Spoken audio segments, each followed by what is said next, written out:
Sports. We are Fox Sports. We are Houston.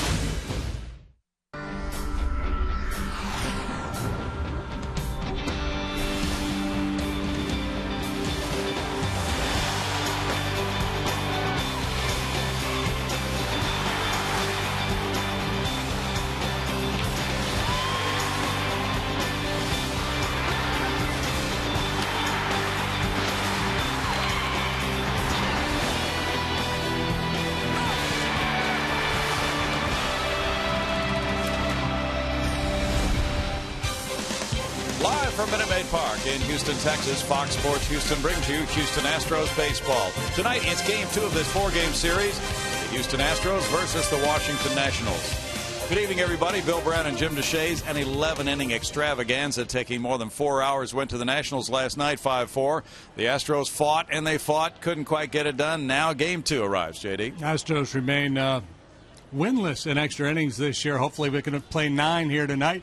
8.5 would be just great for Jordan Lyles as he takes the mound here at home. Both of his wins this year have come here at Minute Maid Park. Overall, he's 2-8 with a 5.95 ERA. He's up against 26-year-old left-hander Ross Detweiler, not one of the bigger names in this Nationals rotation, but he's solid, 6-4 ERA, right at 3.02. The Nationals banged out 14 singles last night and won. The Astros got a homer from Marwin Gonzalez. They were in it right until the very end.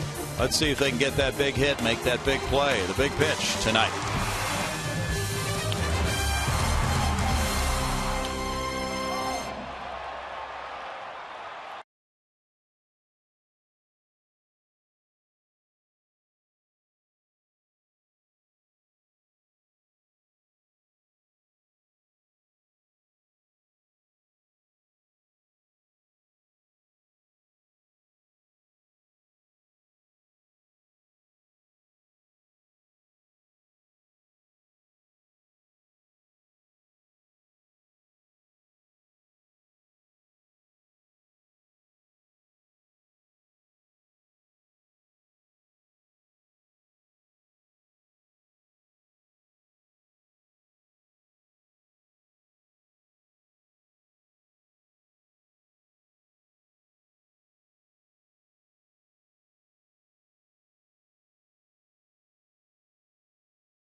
By the Progressive Insurance Group. Call 1-800-PROGRESSIVE today.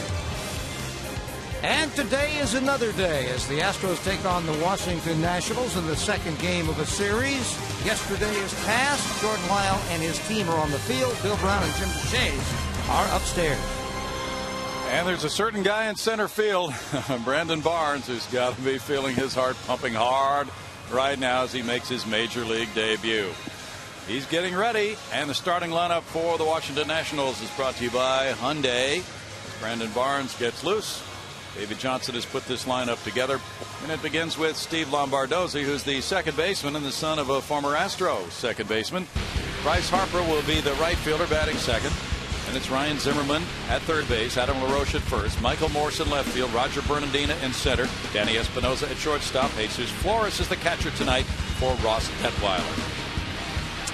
Jordan Lyles on the mound tonight for the Astros. He made one start against the Nationals last year. He suffered a loss, but he pitched a career high 8 1/3 innings, allowed 5 hits, 4 runs. He walked 1, struck out 6. This year he's 2-8 with that 5.95 ERA. Ready to go against Steve Lombardozzi. Switch hitting second, Sacker. Third baseman Matt Downs on the grass. And there's strike one to Lombardozzi. 263 for Lombardozzi. 2 homers, 21 runs batted in. He was 1 for 5 in last night's game. Nationals in game 2 of a 10-game road trip. Fastball fouled away, and it's 0-2. This is the third career appearance for Jordan Lyles against the Nationals. He's 0-1 with a 4.35 ERA against them.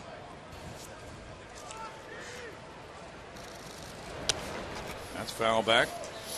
Nationals are 7th in the National League in runs scored, but they have been hit pretty hard by injuries to guys in their starting lineup, and they're getting healthy again now.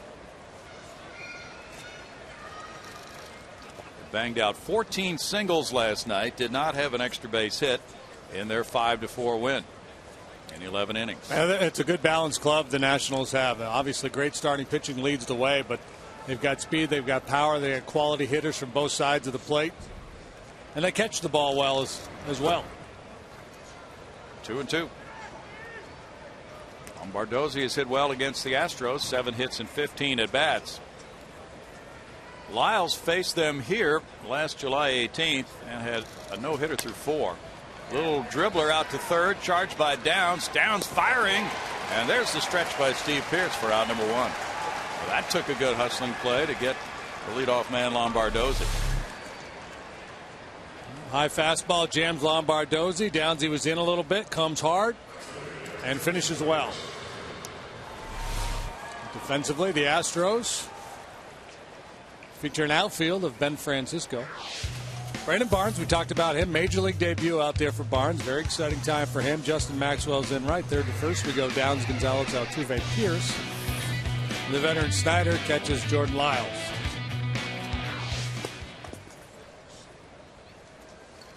A little bit to left center for Brandon Barnes on Bryce Harper. Harper shoots one foul for strike 1. Harper in last night's game batted second. He was 0 for 4. He walked and scored a run. 257 with 10 homers. He's driven in 30 and he's scored 58.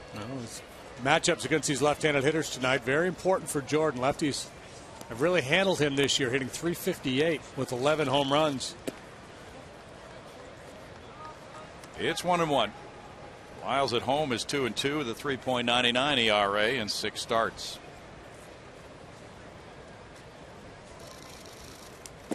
He crowds him with a fastball. And Harper took a close pitch for ball 2. 19 years old, Bryce Harper, 21 years old, Jordan Lyles. How many times do you think they'll be facing each other over the years? This could be fun. They'll be in different leagues, of course. 2 balls, 2 strikes. But the way players move around these days, who's to say they will?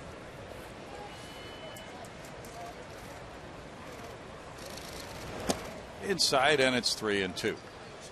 Lyles comes out of that bullpen with a good fastball tonight. That one clocked at 94 miles an hour. Some guys it takes a while to get up to speed. Not Lyles. He typically has good stuff early on. It's been the later at bats, third time through the order, that's been an issue for him.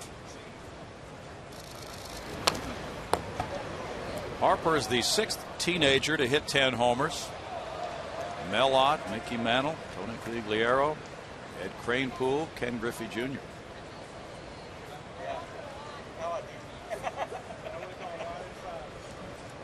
Nationals 66-43, 3 games in the lead in the NL East over Atlanta. And he got him on strikes. 2 down. Harper back asking Mark Carlson confirmation. Was that in the zone? Did I chase a strike or was that a bad ball? A little run off that outside edge. Good life on that fastball for Miles. Yeah, how about that combining those two for 40 years of age? Miles and Harper. It's about 10 years younger than Jamie Moyer, who we saw here at the start of the year. Ryan Zimmerman at 280 with 15 homers, has 59 driven in. He was 2 for 4 with 2 runs batted in last night. Bangs a line drive to left center. Francisco for the catch. It's a 1-2-3 first for Jordan Lyles. Detweiler to the mound right after this.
To you by Hyundai. Brad Mills has put together yet a different look with the newcomer Brandon Barnes. It's Jose Altuve at second base, Marwin Gonzalez at shortstop, Ben Francisco in left field, Justin Maxwell in right, Steve Pearce at first base, Matt Downs at third, Brandon Barnes in center, Chris Snyder the catcher, Jordan Lyles the Houston pitcher. And our Detweiler, Ross Detweiler, 26-year-old left-hander on the bump for the Nationals tonight. Last time out, he beat the Fightin' Phils with 7 innings of shutout baseball, allowed just 3 hits. Walked a pair, punched out 3 and 4 starts since the All-Star break. He's 2-1 with a 175 earned run average. Bernardina can really go get him out there in center field. Harper solid as well. Good defensively around the infield are the Nationals. Espinosa there taking over. He had been the second baseman. Ian Desmond's on the DL right now, so Espinosa slides over to short. Jesus Flores is behind the plate tonight. He's been easy to run on. He's had arm problems in his past, and he's only caught 9%. So the Astros may look to do a little running, even with the lefty on the hill. Detweiler's ready, and Altuve is too. He steps up with a .299 average, 5 homers. Jose's driven in 30. He drove in number 30 last night with a 9th inning double to tie the game 4-4, but the Astros could not get that winning run home in the 9th. And Detweiler delivers ball 1. Altuve has scored 60 runs. He's now 10th in the league in stolen bases, and he's 9th in hits with 122. He looks at that one, and it's 2 balls, no strikes for Detweiler. Nationals are 4-1 against the Astros this season. Zimmerman even with a bag at third. Altuve looks at it. He's ahead in the count, 3-0. In his last 16 games, Altuve has hit .365. Showing butt, taking a strike. That makes it 3-1 with Gonzalez waiting. Well, they're also coming out of that pen with good life on the fastball tonight. Not able to locate it until that one, but that one clocked at 94. He has a good curveball and a straight change. And he has walked the leadoff man, Altuve. That's the 30th walk of the season for Jose. He's aboard for Marwin Gonzalez. Detweiler beat the Astros in 2010 in a starting assignment at Washington, pitching a fine game, 6 innings, 2 runs. He won the game 4-2. He's from St. Louis. He went to Missouri State. Got to the big leagues quickly after being the 6th player drafted in the 07 draft. Gonzalez, 262, 2 homers, 9 runs batted in, gives it a whirl from the right side where he's a 156 hitter in 32 at bats. Homer last night batting left. He looks at strike one from Detweiler. Right-handed hitters are hitting 280 against Detweiler. Lefty's 147. Marwin has been a lot better from the left side this year than from this side of the plate.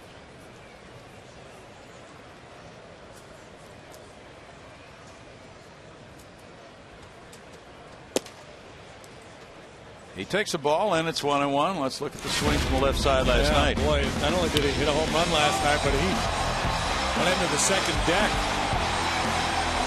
Pop we have not seen from Marwin Gonzalez. He's hit 290 since May 25th. Throw over to first. You mentioned Flores. He's thrown out 9%. The last time he threw out somebody trying to steal was May 23rd. The Astros might want to test that. They were running last night. They were 4 for 4 in steals. Flores was not the catcher last night.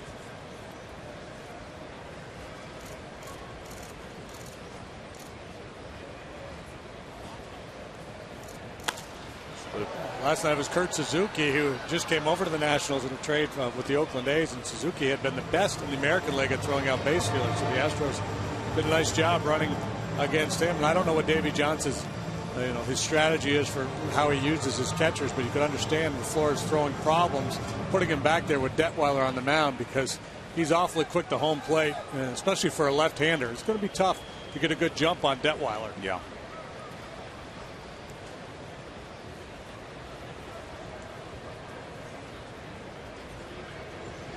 And the way he holds the ball and varies his times makes it a difficult read sometimes. Altuve is 21 for 28 in steals.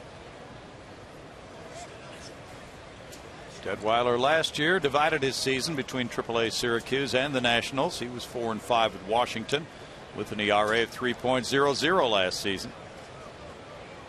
It's right about where he is now. Toward the right field line, very deep. Harper moves over and on the run gets there. Snagging that one for out number 1.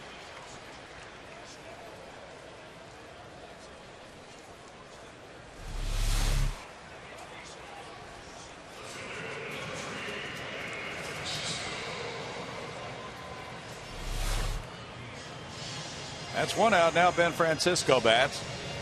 263 for Ben, 1 homer. He's driven in a couple since the trade from the Blue Jays to the Astros. 0 for 1 as a pinch hitter last night. He's been in an Astros uniform for a little while. 15 games, 8 starts, 263 as you saw. Used in a variety of roles. Batting third tonight. And the throw goes over from Detweiler. Nationals are 16-8 against clubs from the NL Central, 9-5 on the road. They're a terrific road club, 34-21 away from Nationals Park.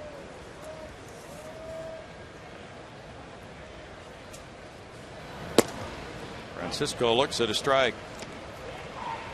Francisco has very good numbers against this lefty, 5 for 9 with 2 homers, 3 runs batted in. Well, he was not surprised when he showed up at the ballpark and saw his name penciled into the 3 spot in the batting order.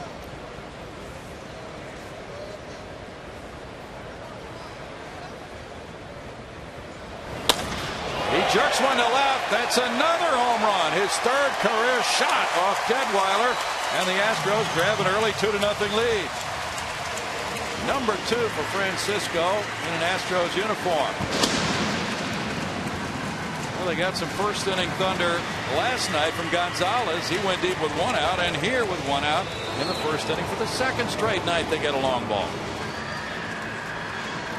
Well, we talk all the time about walks and home runs. The best offensive teams have a lot of both. The Astros got a leadoff walk from Altuve and a 2-run blast off the bat of Ben Francisco. We're getting close to being able to say officially that he owns Ross Detweiler. Another Ben Francisco treat. 2-0 Astros, and it's Justin Maxwell toward the right field line. That slices into the seats. Strike one. That's some early thunder. The Astros' 96th long ball of the year. The 9th surrendered by Detweiler. He's in his 105th inning. So he has not exactly been plagued by long balls. Maxwell back to get another bat.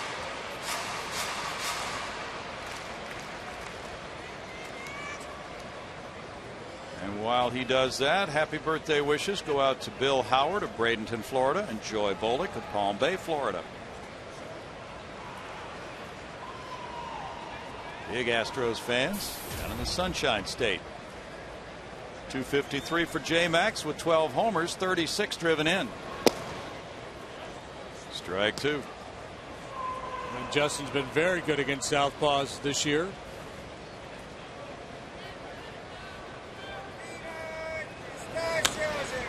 Gets underneath this one and lifts it out toward the shortstop. Espinosa backpedals. 2 down for Detweiler. And Steve Pearce will follow. Well, this Nationals pitching staff has the best ERA in the National League, 3.28. The starters have the best ERA, 3.20 as a group with 47 wins, 31 losses, and backed up by a solid bullpen. Bullpen that struggled last night for the Nationals, but they managed to come out with the 11th inning win anyway. Hard to know who's available for both these clubs today. There's a lot of work done out of the bullpen in that ball game. Pierce looks at ball one, as you saw, 5 for 15 with the Astros.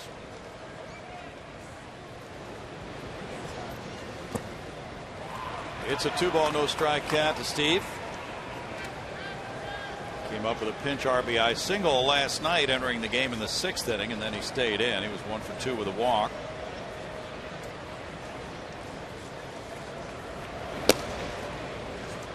It's 3-0 now as Detweiler tries to harness what he has here in the 1st inning with Matt Downs on deck. Astros catch a break in that they don't face Steven Strasburg in this 4-game series. They see everybody else in that rotation, but it's not a big break when you look at the numbers the other guys have posted. True. That's out into left center field. Caught by Bernardino. And it's 2 runs on 1 hit. Francisco goes deep to make it 2-0 Houston after 1.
Astros as we go to the top of the second, and the 1990s blue and gold uniforms are back as part of the 50th anniversary celebration presented by the Methodist Hospital System. Head on out to Minute Maid Park August 10th for a 7:05 game against the Brewers, and 10,000 fans will receive a 1990s blue and gold replica jersey courtesy of Coca-Cola. Buy tickets at Astros.com. And guys, I know Eschenfelder will be all over those shirts because those are his favorite uniforms. He looks good in that uni. Adam LaRoche leads it off, 2-0 Astros.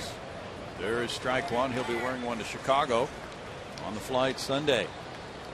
Adam LaRoche, 277, 23 homers, 72 runs batted in, having a big year. Altuve's out in right field as he pops it up. Steve Pearce coming in.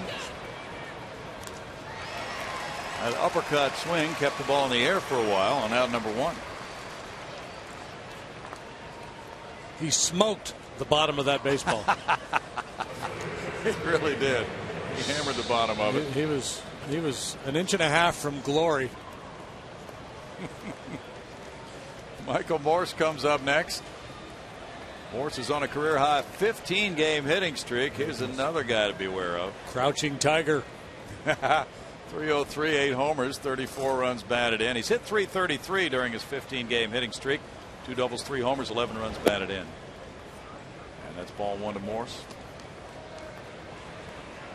Michael, 30 years old, powerful player who had 2 hits last night, drove in a run, 2 for 5.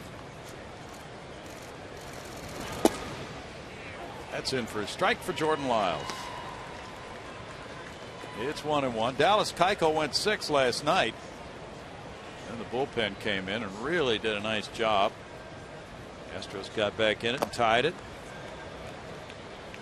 1 ball, 2 strikes. The Nationals pen, which is highly regarded, struggled with its control with 4 walks after starter Edwin Jackson went 5 1/3. The Nats pushed across an unearned run to win it in the 11th inning. Broken bat pop up. Pierce waiting. 2 outs. Lyles disposing of the first 5 in order so far. Yeah, very impressive. The fastball command has been very good. That time able to run that heater in on the fist of Morris, break his bat, pop him up.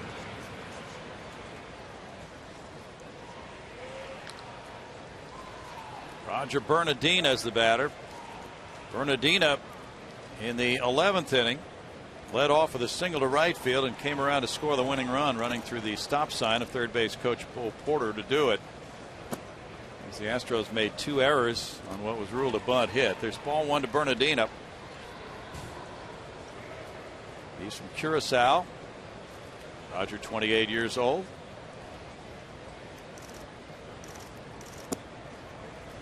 Lyles doesn't get him to go fishing for that, and it's a 2-ball, no strike count. Speed guy Bernardina.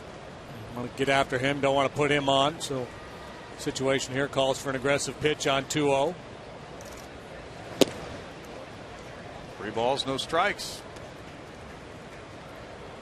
Lyles has walked 25 in 86 innings.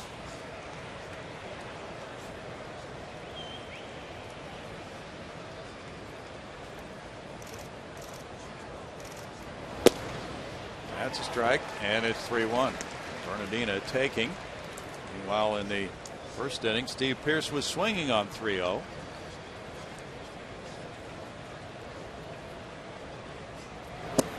That's ball 4. Because Bernardina is a guy who can draw a walk and steal a base and get into scoring position. Pearce not a real base stealer, so Brad Mills turning him loose, looking for an extra base hit with 2 outs, hoping he can either knock one out of the ballpark or hit one in the alley for extra bases. Bernardina, a guy, once he's on, is looking to try to steal a base. He has 11 in 13 tries. Danny Espinosa, 241, 10 homers, 36 runs batted in. He went 2 for 5 last night. And he is 6 for 17 against Houston pitching this year. Espinosa has struck out more than any other National League player, 127 times.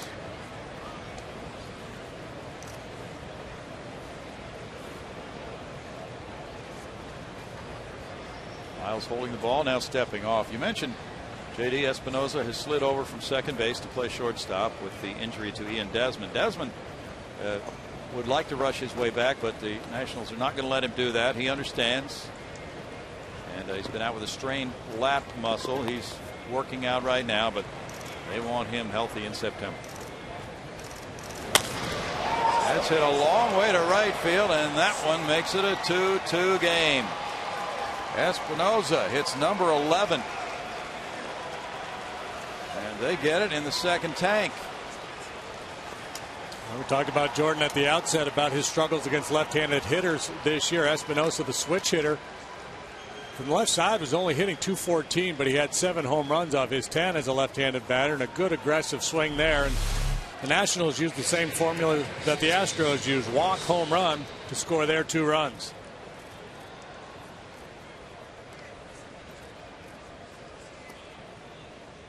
That's 120 long balls for the Nationals. They're 5th in the National League. And that one ties it with Jesus Flores batting next. Well, it's pretty impressive for the Nationals to be 5th in the league in home runs, playing their home games in that big ballpark in Washington. True. And Morse has missed quite a bit of time, and others with injuries. Yeah, Worth has missed a bunch of time. Flores 222, 3 homers, 18 runs batted in, 27 years old. He was playing most of the time until the acquisition of Suzuki. Now he has slid into the backup role. And that's what he has been most of his career. He had 301 at-bats in the 08 season. That's the most he's ever had in a major league season. Came up with the Mets, and he was a Rule 5 pick by the Nats in 06. Only the Pittsburgh Pirates have hit more road home runs than the Nationals. And the Pirates have a similar situation, big ballpark at home, so those hitters like going on the road when their home games are at PNC Park or over in Washington. Good point. That's 64 long balls for the Nats away from home. This is their 56th road game. What do they call it? National Stadium? Yeah, Nationals Park, I think. Nationals Park. 2 balls, oh, 2 strikes. It's like a national park. Yeah. It's a play on words. Exactly. Hey, let's go to the National Park today. Well, the other national parks you get in free, though. It's 3-2. Jordan Lyles working to the number 8 hitter, not wanting to walk him. Flores has walked 11 times. The challenge for Jordan is you got to attack here. You got the pitcher on deck. You want to finish off Flores.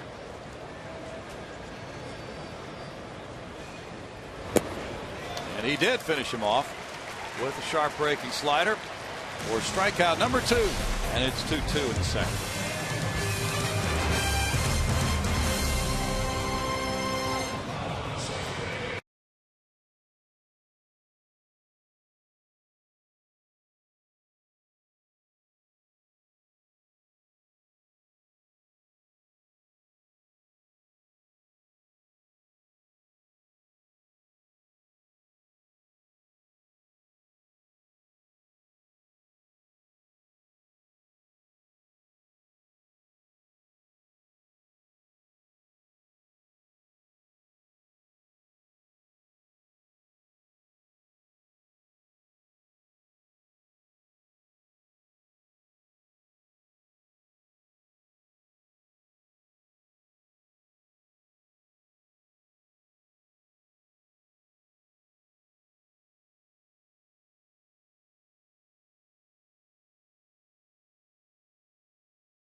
Show you something from the Astros minor leagues tonight. Class A Lexington right-hander Mike Fultonevich improved to 13-3. Beat Hagerstown 3-1 last night. He leads the South Atlantic League and wins with 13, and he is 5th An ERA 2.93. An excellent year for Mike Poltanevich, a first-round pick in 2010. One of those guys who has really excelled this year in the Astros system. He was the 19th player drafted 2010, just 20 years old, from Sterling, Illinois. And he was the first Illinois high school pitcher to be a first-rounder since the 01 season. It's his second straight year at Lexington, and really showing some great stuff this year. Boy, is he ever. My goodness. I don't know if there's such a thing as a Cy Young Award in the South Atlantic League, but he'd be your guy. Yep. Matt Downs is your guy to lead off in the bottom of the second inning. 207, 7 homers, 13 runs batted in. He was joking around about that ill-fated bunt play last night.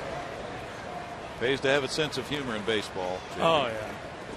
Well, he was just trying to get in on the play there and then try to dive out of the way. And looked like he was trying to block a punt. That's what he said. 1 ball, 1 strike. Some of the highlight shows had fun with him. One of them put a helmet on his head and stopped him as he was flying through the air. That's a 1-hopper to third. Zimmerman kind of had a little problem with the lights. Kind of ducked on that one, but it's out, number 1. And Zimmerman continues to have problems throwing.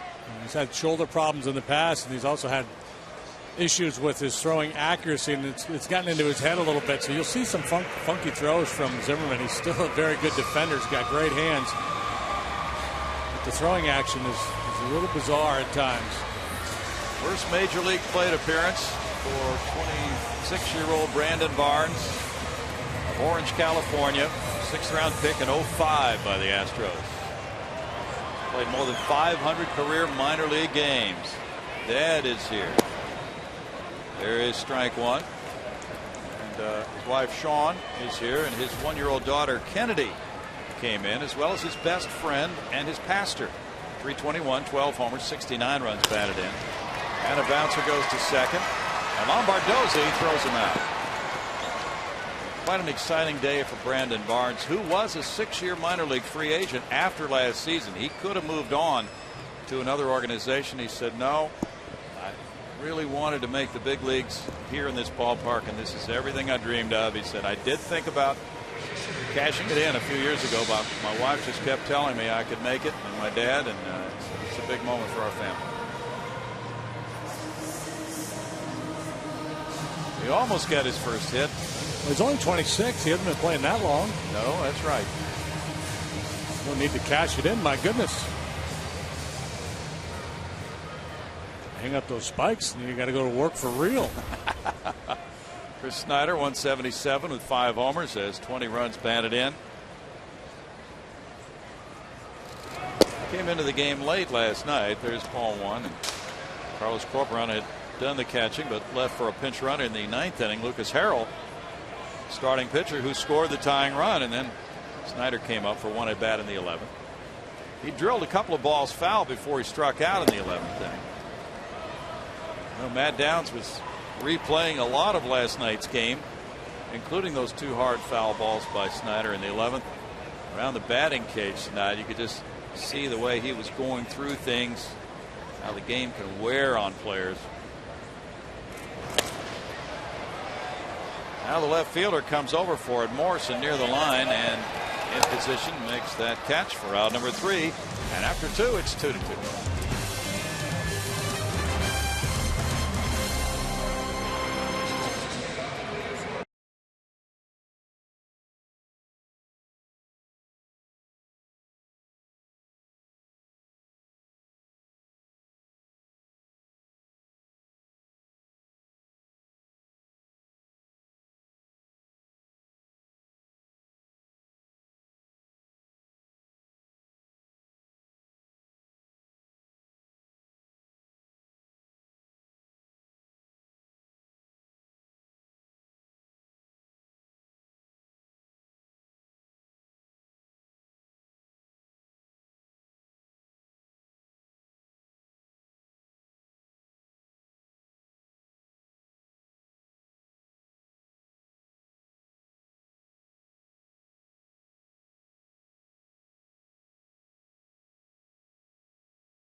2-2, or actually 2-2 in the top of the third. And this is typically my time for the Progressive Fan of the Game. That's actually going to come a little bit later on in the show. But these two guys right here, honorable mention, such a great story. Ted and Dan, childhood friends, have not seen each other since 1974. Is that true, guys?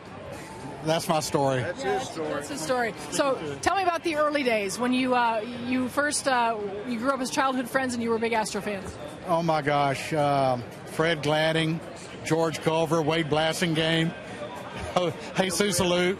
Jim Wynn. And Dan, you said that, how did you listen to games back then? Oh, you rode around in the car because you couldn't listen to them on anything at home. You got in the car and listened to AM radio. You drive from Vivian to Shreveport and listen to them and get a hamburger. And now here it is, all these years, 35 plus years later, and you guys see each other. Would you just have recognized each other walking down the street? Oh, yeah, because we see each other on Facebook. That's absolutely right. Social media takes care of it. That's it. All right, well, you guys enjoy the game. You're my honorable mention fan of the games. Thanks for tweeting. Thanks, Patty. All right, guys. Patty, have a good time down there. Bronze medalist. Yes. Fans of the game.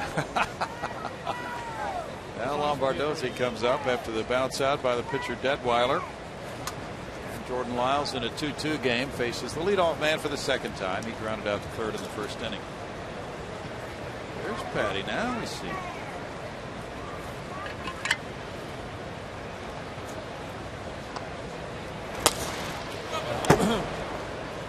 If not for Lombardozzi's dad, kids all over the greater Houston area would be wearing number 4 instead of number 7. That's right. Because it was when Lombardozzi Sr. joined the Astros, he asked young Craig Biggio to give up his number. So Biggio gave Lombo 4 and slapped on number 7. And we'll remember those who were around back then when Craig first broke in, he wore that number 4. Certainly did.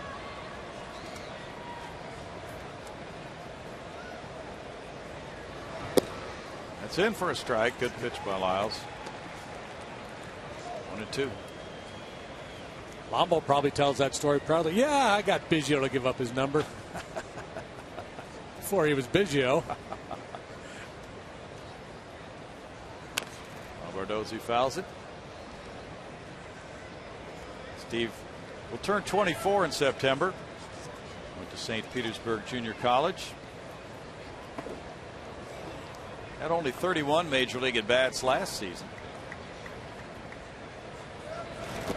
Hey, you realize, talking with some of the broadcasters with the Nationals and other people with their club, how things have really come together for this bunch now. Combination of things like Steve Lombardozzi, like Mike Morse, and of course Bryce Harper coming up and things like that, all working quite well for this organization. That's behind second base. Barnes coming in, but the shortstop gets there, and Gonzalez takes care of out number 2. And that's the way it usually works for a very fine team.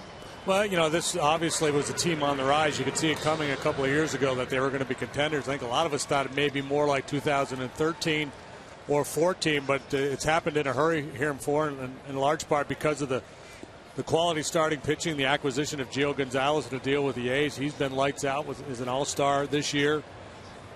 He's having a heck of a year. We'll see him tomorrow night. Jordan Zimmerman is one of the better young pitchers in the league. Bryce Harper struck out earlier. There's ball 1 to him.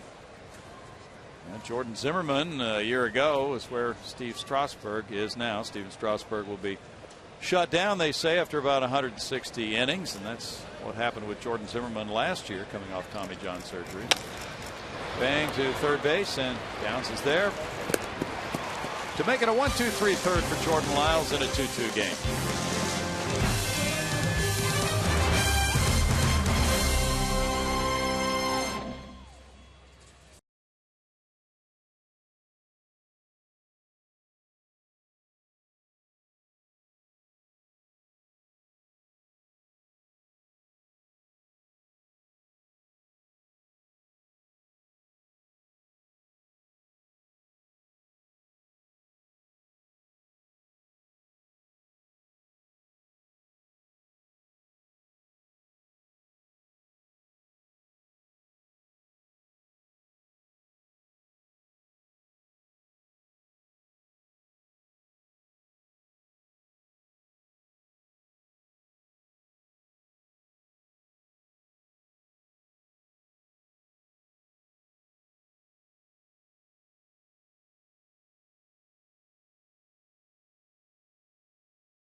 was on this night in '98. Oh, was it a big night. Randy Johnson made his Astros home debut, beating the Phillies 9-0, striking out 8, walking 1.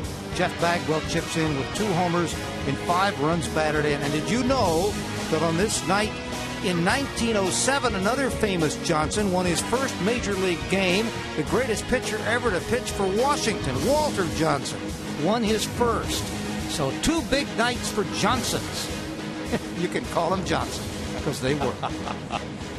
98 championship banner right there for the Astros. That was a big year with Randy Johnson moving in. It's a 2-2 game here, and there's strike 1 to Jordan Lyles, who has 2 hits and 22 at bats. Also 2 runs batted in.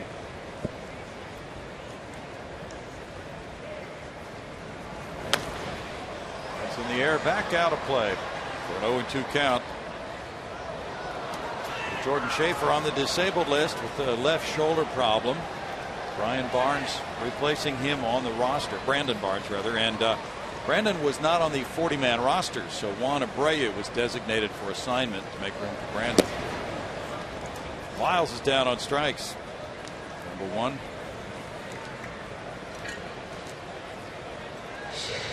Altuve walked in the first inning and came around to score on a Francisco 2-run homer.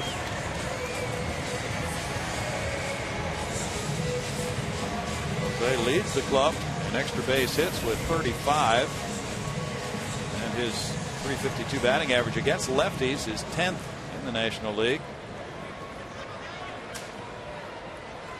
Last night he furthered that extra base hit count with that RBI double in the 9th. He has 26 doubles. A clutch hit for Jose. After walking last time, he strides up there, assuming Detweiler is going to try to get the jump on him, so he tacks that first pitch. Not bad thinking, just didn't do anything with it. Zimmerman continues to play in at third base. Espinosa. 2 outs. Last night the Nationals chopped a couple of hits off home plate over the head of the Astros third baseman. Marwin Gonzalez hit a fly ball to right his first time up. It's Arizona 3, Pittsburgh 2. They played 5 at PNC Park. Stephen Drew hit his second home run. That came off Jeff Karstens.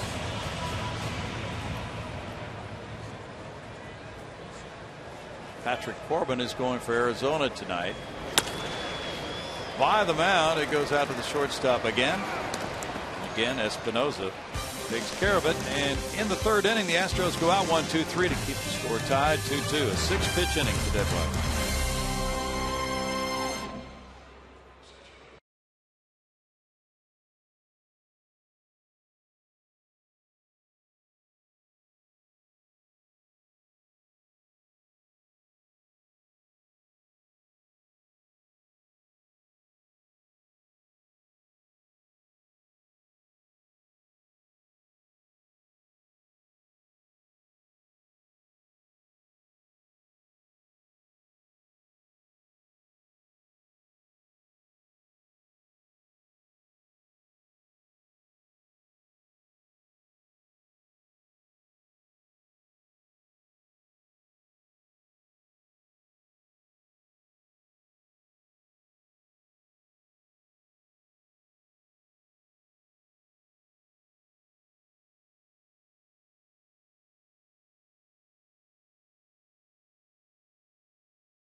the top of the fourth, and this August the Astros are remembering the 1990s as part of their 50th anniversary celebration. Join us on Sunday, August 12th, when the Astros host the Brewers, as 10,000 fans will receive a retro umbrella courtesy of HEB. Root now and buy tickets at Astros.com. Bill? Thanks, Patty.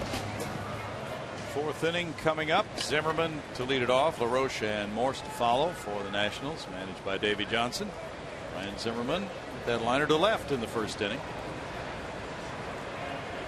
Cleveland Indians are trying to snap a 10-game losing streak. They're in front of Minnesota 4-1 in the fifth.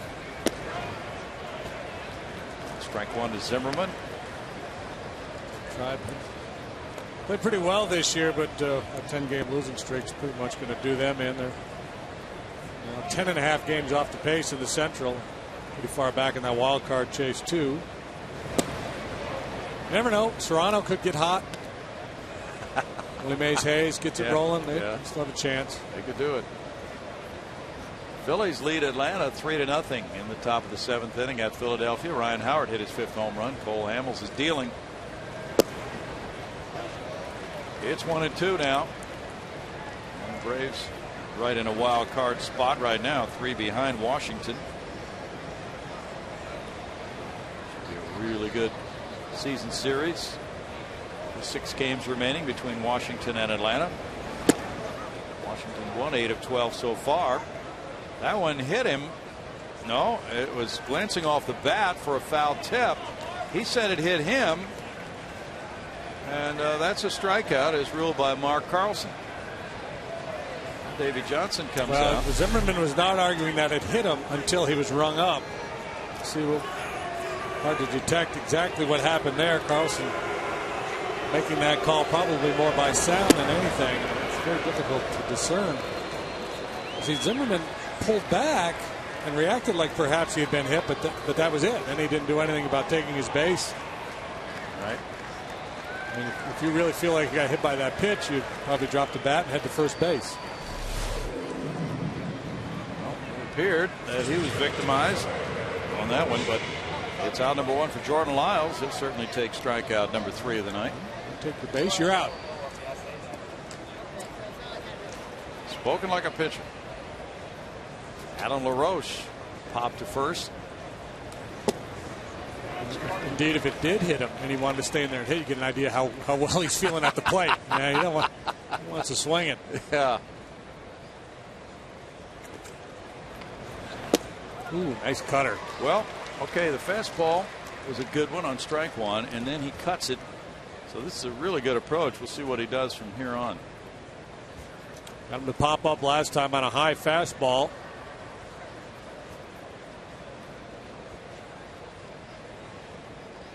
Going back up there. 1-2. Rose can definitely hurt if he gets the barrel of that bat with that uppercut swing. But crowding him is probably a pretty good plan. Well, I think the missing ingredient from Jordan Lyles' arsenal right now is a changeup that he can really trust against left-handed hitters. His fastball is fine. He's got a good curveball. That cutter's a good weapon for him. If he had a good straight change, he has a changeup, but I don't think he really trusts it a lot of times. There was there. Yeah.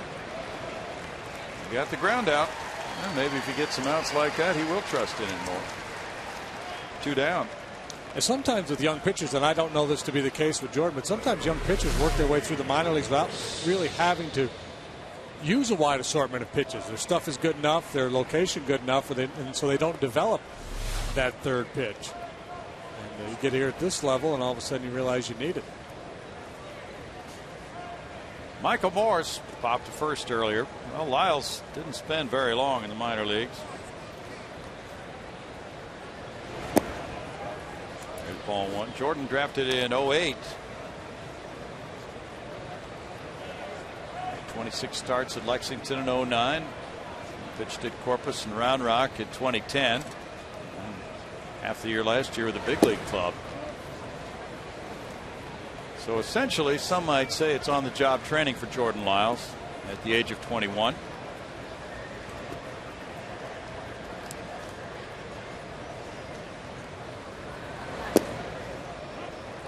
Two balls and a strike. And what you realize, if you've been around the game for a while, or love talking to people who have been, is that that time spent in the minor leagues can be just so valuable in the development and the need to come up maybe with a changeup before being promoted to that next level. But if there aren't talented people ahead of you, you might get promoted anyway. And you want the right kind of kid. You want to bring a kid up here who, even if you feel like maybe he's not all the way cooked, the roast isn't ready to come out of the oven yet, he's still comfortable enough that if he struggles, it's not going to make him traitor.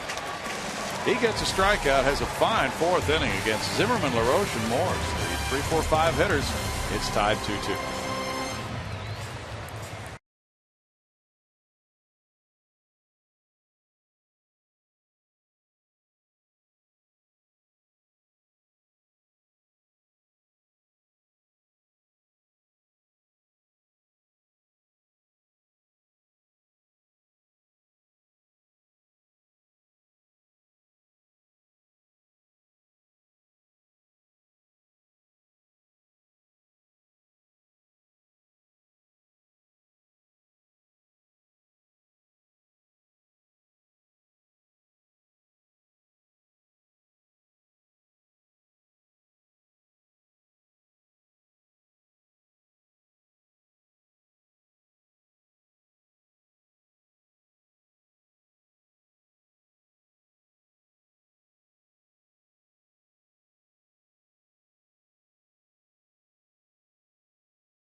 Jack in the Box. Get the All-American Jack combo for only $4.99 plus tax at participating stores.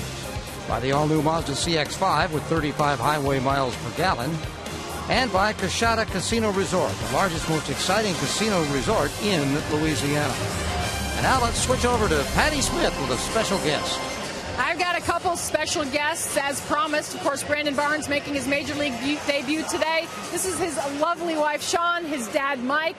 This has been such a whirlwind past 24 hours. We talked to Brandon. He's been so excited. Of course, you've already had a chance to see him get one at bat. What's this been like for you?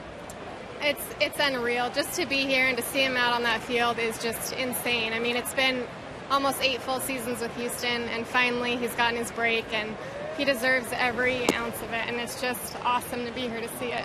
Well, and he credits you guys. He said to us earlier in the pregame that, my wife, my dad pushed me when he thought he maybe was ready to give up or ready to pack it in. I mean, what does it mean to you as a father to know not only did he make it, but that you were so instrumental? Just amazing. I mean, I couldn't have asked for a better childhood for him and everything. He's just been, it's been his life since he's been 5 years old, and it's just amazing to me to sit here and watch him out on the field living his dream. And do you think it's something that, I think fans and everybody, and probably you guys, because it was such a long road and it did take a while, something that he appreciates even more and you guys do as well? Absolutely. I think it means so much more to us because he's worked for so long to get to this point, and he's put in so much hard work and dedication, and finally it's paid off, and it's just awesome to see it all take place. It's really, really cool. All right, well, you guys enjoy the rest of the game. Little Kennedy here, his 1-year-old daughter's trying to grab my microphone. Also a shout-out to his friend and Pastor Greg and Elliot, also supporting. Congratulations to all of them. I know they're just thoroughly enjoying the moment, guys.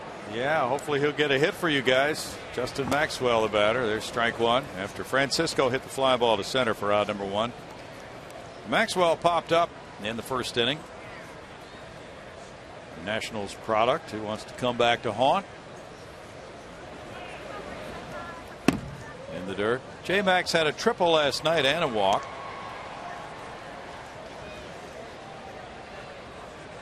1-1. Barnes and J.D. Martinez talking about it in the Astros dugout. Always anxious times for a young player when he first comes to the big leagues, but a lot easier to break in with a team like the Astros, where so many of your former teammates are on the club, guys you've played with in the last couple of seasons, and so many young players in a similar situation as Brandon Barnes, still trying to settle in and prove that they belong at the big league level. Detweiler comes in to get it on a big bounce. 2 outs. He's not given up a hit since the 2-run homer by Francisco, and that's the only hit he's allowed. Lyles also has allowed 1 hit, a 2-run homer after a walk. And parallel starts for these 2 guys. Now Pierce, he got the green light on 3-0 and made the 3rd out in the 1st inning with a fly ball to center. Detroit leads the Yankees 4-2. They're in the bottom of the 6th in Motown. Miguel Cabrera hit number 29. Well, he hit a bomb last night, straightaway center. Manchild? Yeah. Verlander struck out 14 Yankees last night. Detroit's starting to make a push. There's one into right center field. Pierce is on with a looping hit. Bernardino gets it back in. It's hit number 2 for the Astros.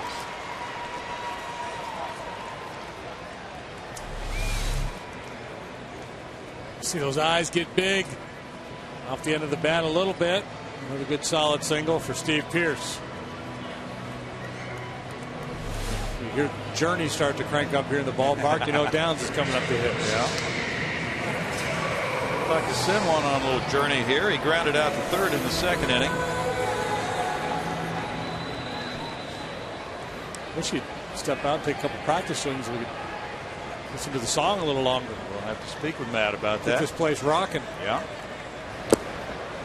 Well, he can get it rocking by swinging the bat. There's strike 1. Barnes on deck. He wasn't born in South Detroit. He was born in Alabama. It's Miami 4, the Mets 2. They've played 5 in New York. Daniel Murphy hit his 4th home run for the Mets. That one almost hit him. Spinning out of the way, and it's 1-1.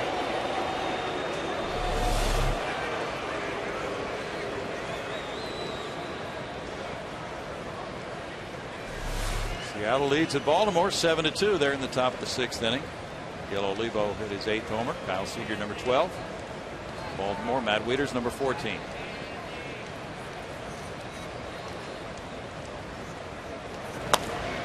Popped up. Well, those coming over for this. The fans are getting up. And they'll get one. Hey, guy with the glove reached over. 1-2. Guy with the glove gets priority over the guy with the cell phone.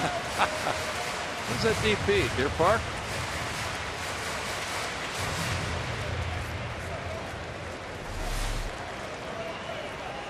You think it's Deer Park? Land of Andy Pettitte.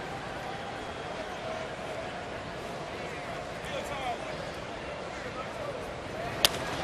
a line smash into left field. Morse comes over. And his 1st and 2nd on the back-to-back 2-out singles. Downs chimes in and gets Barnes to the plate. Oh boy, big AB here. Chance for his first big league hit, perhaps RBI. High fastball from Detweiler, and Downs really gets on top of it. Top hand comes flying through. Solid line drive single, and an opportunity to take the lead here. Deep breath, relax. See the ball, be the ball. Barnes grounded out to 2nd. He started the season at Double-A Corpus Christi, played 44 games there, moved up to Oklahoma City, played 62 games there. He played last night at Salt Lake. Arrived here mid-afternoon for batting practice. His manager called him in after the game last night, Tony DeFrancesco, to tell him. There's strike 1. He said Tony called him into his office and started talking about the game they had just played. They discussed that for a while and said, oh, by the way, you're going up. And then the tears began to flow. 6th round pick, 194th player overall in 05.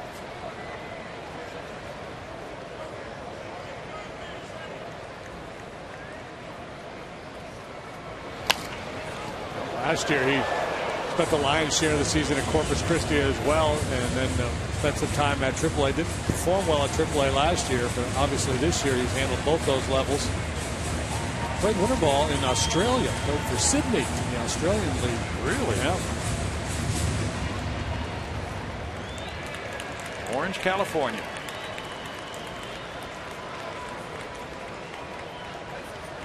Went to Cypress Junior College. Bouncer again going to second. And again, Lombardozzi takes care of it. No runs, 2 hits, 2 men left after 4. It's tied at 2.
Build Mazda's What Do You Drive? Kevin Eschenfelder back with you here at Minute Maid Park. And tomorrow, the 3 of 4 game series comes your way here on Fox Sports News. Armando Galarraga will be making his 3rd major league start of the season. Went 5 1/3 in Atlanta the other night, gave up 4 runs on 5 hits. His first career appearance against the Washington Nationals, and he will go against a tough one in 13-game winner Gio Gonzalez. Our coverage begins with Astros Live tomorrow night at 6:30. This has been your Mazda Game Break. You guys talking about Brandon Barnes and all the time he spent in the minor leagues. Well, I'll be on with Steve Sparks tomorrow night at 6:30, of course. And he spent 10 years in the minor leagues before his 9-year major league career, guys. Sparky can relate. It's 2-2 here. Bernardina shows bunt, taking ball 1. He drew a walk in the 2nd inning and then rode home on the 2-run homer by Espinosa to tie it. Lyles has retired 7 in a row since the long ball by Espinosa.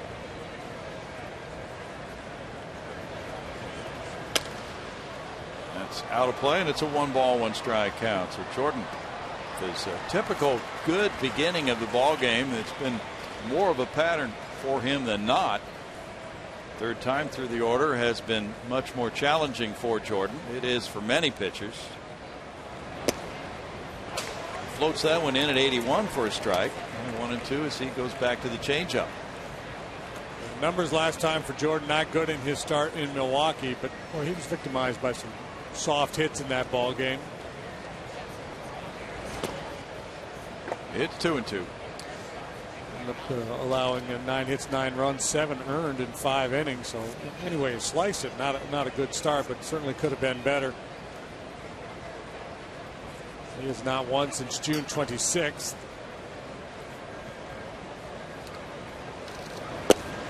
That's strike 3. Number 5.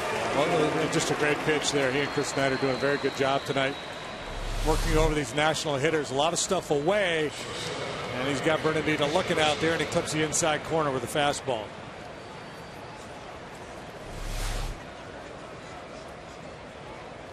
Espinosa ripped the 2-run homer to the 2nd deck in the 2nd inning. Ryan Dempster, 6 shutout innings tonight for Texas. Bunting and fouling. There's strike 1 on Espinosa. Dempster got lit up in his first start with the Rangers. This one going extremely well against Boston in Boston. 3-0 Rangers. Bottom of the 7th inning against John Lester. Andrews has returned to the lineup at shortstop, so his shoulder injury didn't keep him out very long. Apparently Roy Oswald had a conversation with Ron Washington about coming out after 2 innings of relief the other day. No balls, 2 strikes. That was the money changeup right there. Yeah. That's a good pitch. I think you could trust that one. He kept that down and had some movement on it, JD. Had a little bite, had a little good action. He didn't float it in there. He finished this pitch. A lot of times guys will kind of goose that changeup up there, push it up there, and then it just kind of hovers, you know, mid-thigh. That one he really finished. 1-2. Chris Snyder's a good veteran hand to work with young pitchers on the staff.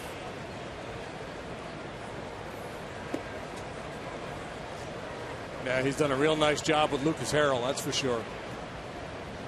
Lucas was proud of his pinch running assignment last night. Pitcher, you're just proud that you're the guy that got called. Now you have bragging rights. Yeah, I'm the guy. They consider me the fastest of the pitchers. Well, they put him in after Corcoran was hit by a pitch, and he then went to second on a walk, and he scored on a double. He said, "Did you see me? See me running? See how fast I was?" I think Jordan could beat him. But he had to pitch tonight. So. Fly ball out to left center field. This is whack. Barnes back underneath it. 400 feet away. It turns into out number 2. Espinoza, who ripped that ball out of the park first time up, sent that one deep. That's 9 straight, though, for Lyles. Jesus Flores struck out in the second inning on a 3-2 count. Lyles has increased his ground ball percentage this year compared to last year. But looking over the scorecard tonight, he has 3 groundouts so far.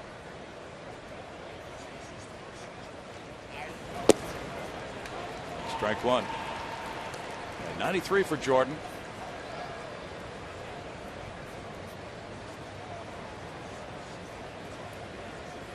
Milwaukee leads 2-0 over Cincinnati. They're in the bottom of the 4th at Miller Park.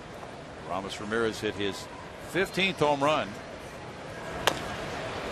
That bouncer goes foul from Matt Downs. Gene Segura has been called up after the Zach Greinke trade brought him from the Angels to the Brewers, and he's become their shortstop now. To make room for him, they put Cesar Izturis on waivers, and he was claimed by the Nationals. Izturis is here tonight. He was not here last night. Johnny Cueto pitching for the Reds against Mike Fiers, who has 4 no-hit innings under his belt with no walks and 4 strikeouts. That's punched up the right field line, and that will loop in for a hit. J-Mac's over. Here's the throw into second base, and it is offline. A double for Flores.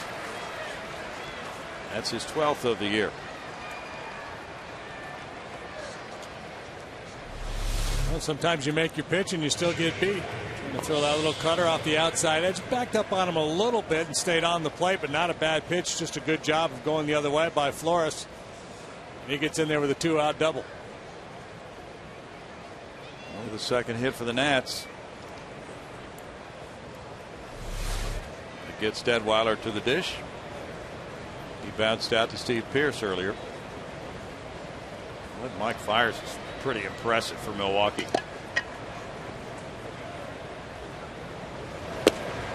Yeah, an interesting guy because he spent a lot of time in the minor leagues before coming up, and he's pitching like he should have been here 5 years ago. Yeah.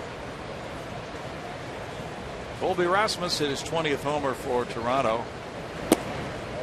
Tampa Bay has Evan Longoria back for the first time since late April, and the Rays lead it 4-1 in the bottom of the 7th at home. Toronto using their 31st different pitcher tonight. It was 31 pitchers this year. Wow. Bouncer second. Altuve takes care of Detweiler. It's no runs, 1 hit. 1 man left. Middle of the 5th inning. Nationals 2, Astros 2.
Astros in the first, Espinoza for the Nationals in the second.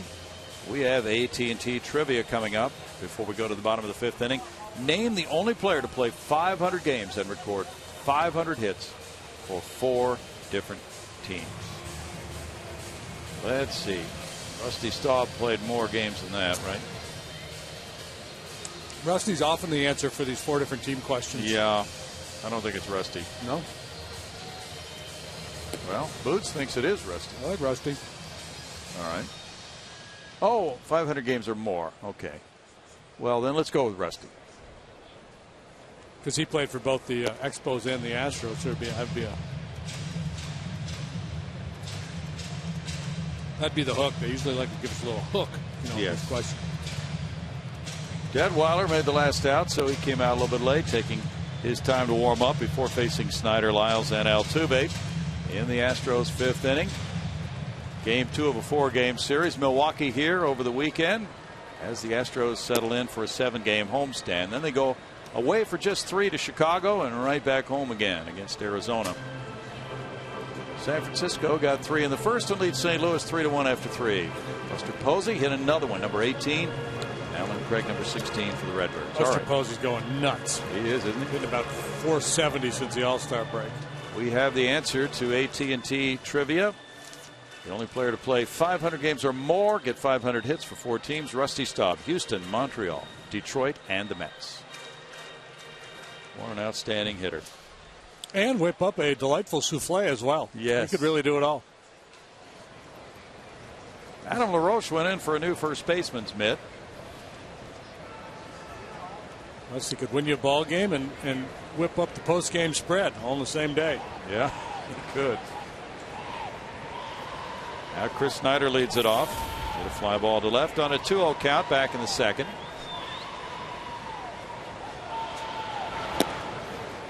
Taking that one, it's ball 1.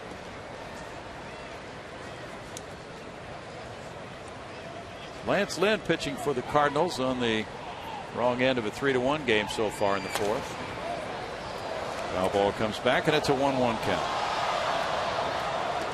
That Cardinal club in position to make a run as it did last year, 6 games out behind Cincinnati with a 4-game winning streak currently. The Reds have lost 2 in a row.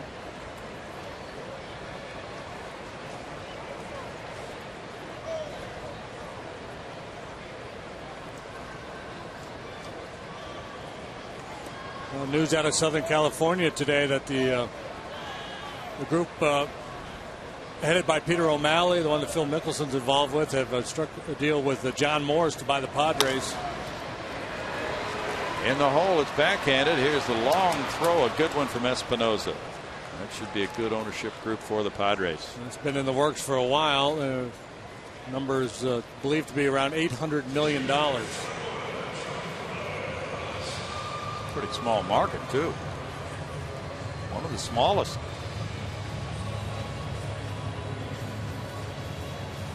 White Sox lead Kansas City 1-0. They played 4.5 in Chicago at U.S. Cellular, where Gordon Beckham hit his 11th home run. That's White Sox club, in sharp contrast to the Montreal team, has assembled its group of first place. Let's see, what is their lead right now? They are a game and a half in front of Detroit, so first place club in the AL Central, largely through trades. Not too many homegrown players on the White Sox, and some free agent signings in addition to the trades. 2-0 to Lyles, who struck out earlier.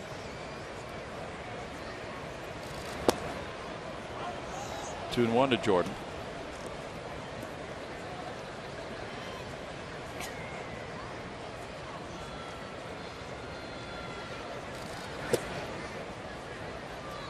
Three balls and a strike.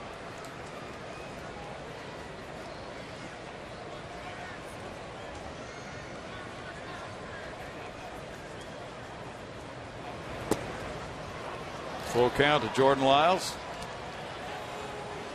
I guarantee there's no way he wanted to be that fine with that 3-1 fastball. I mean, bounce it goes foul. Yeah, that's a 3-1 fastball. You throw, Ryan Zimmerman or somebody like that. You don't throw the opposing pitcher that 3-1 fastball. He was willing to throw that one right over the heart of the plate.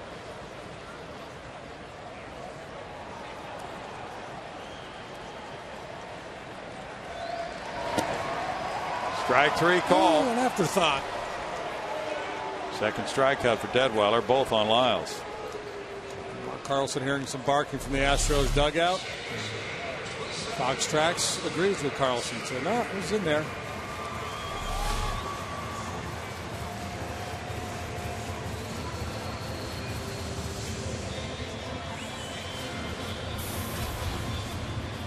Jose Altuve walked and scored in the first inning on the 2-run homer by Francisco. He grounded to short in the third.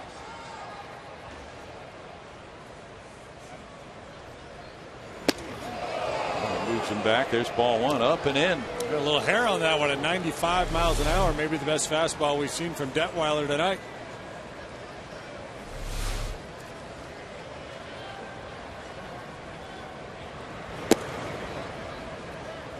It's 2-0. That is a jaunty cap. That is a stylish young man. That is a really little old guy. He looks like an artist. 2 balls and a strike.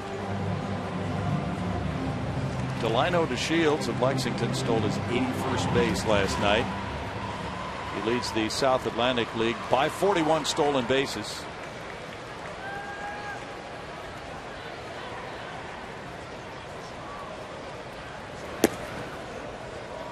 Now 3-1 to Altuve. He set the league record, right? He already have that? Yeah, he has a club record. I think it is the league record also. And his teammate Zach Johnson's driven in 100 in 111 games. I think Vince Coleman stole a bunch of bases in that league years and years ago. He stole way over 100 in one league. Might not have been that one.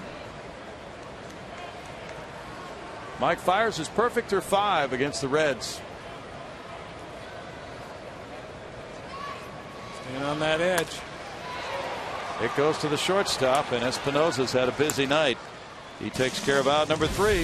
After 5, it's 2-2.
Time now to introduce you to our progressive fan of the game. This guy right here, Jacob Cruz. Jacob is a fan of the game for a lot of reasons. Number one, he is a fan, but he also was able to throw out the first pitch today before the game. Jacob, tell us how you were able to do that and why. It was fun. I'd like to thank the Boyd family for donating to first pitch to me. It was fun. It was a lifetime thing. And now they donated it to you because why? I know you've had a bit of a battle lately that you have beat, and I know you're proud to tell us about it. I was diagnosed with leukemia last summer of June 1st, and I beat it. He called my doctor and said if I wanted to donate it, and I said yeah. And that fly ball just whizzed above our head, but you were able to say that you had leukemia, which I love those words, and you told me you beat it like in a week. Is that some kind of like record time? No, but I'm glad I beat it. I was scared. Well, you got your whole family out here with you, your brother, your mom, your dad, your sister, your cousins, and I know that baseball is something very important to you. You play, right? Mm-hmm. What do you play? Pitcher, second base, and outfield. All right, well, good luck to you. Great job on throwing out the first pitch. It was a strike, by the way. And, Jacob, you are a progressive fan of the game. We're proud of you. Congratulations. Thank you. All right, guys. Thanks, Patty. No balls, 2 strikes to Lombardozzi leading it off, and now a ground ball meanders its way on over to Altuve, and it's out number 1 here in the 6th inning as Jordan Lyles goes through the order for the 3rd time now. We talked earlier how that's been problematic for him this year. This has been as good as we've seen him pitch. Yeah, and he's had a number of good games last year and this, but he's really doing a nice job tonight. The location of the fastball has been outstanding. Nice mix with the curveball and changeup. Bryce Harper is struck out and grounded out to 3rd. He looks at that one, strike 1.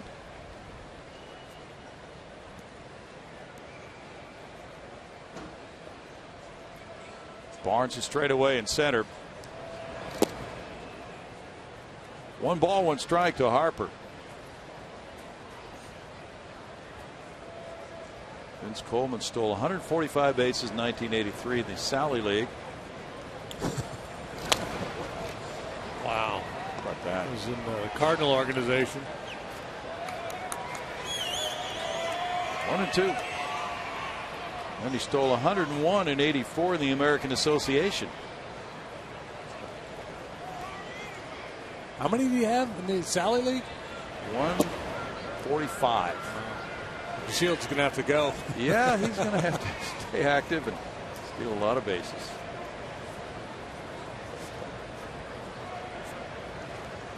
Two balls, 2 strikes to Harper with Zimmerman on deck. Box Tracks brought to you by TxDOT. Drink, drive, go to jail. Just make a phone call.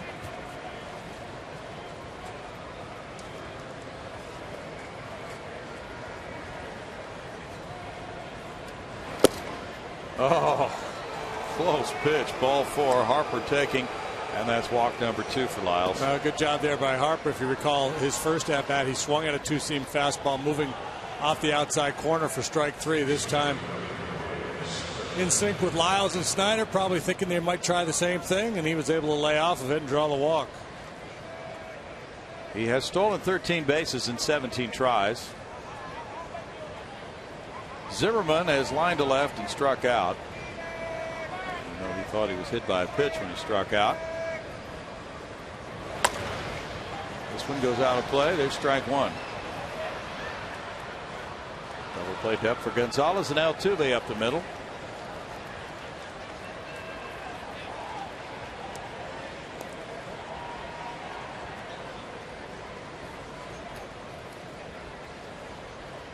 Galarraga and Gio Gonzalez tomorrow night at 7:05. Lucas Harrell and Jordan Zimmerman Thursday night at 7:05. 6:30 for Astros Live both nights. Foul back. 0-2 now to Zimmerman.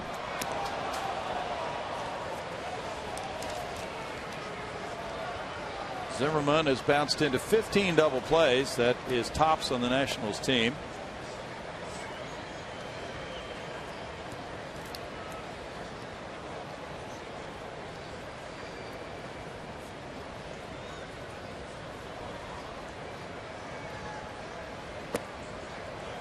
Now 1-2 to Zimmerman. 288 career hitter coming into this season.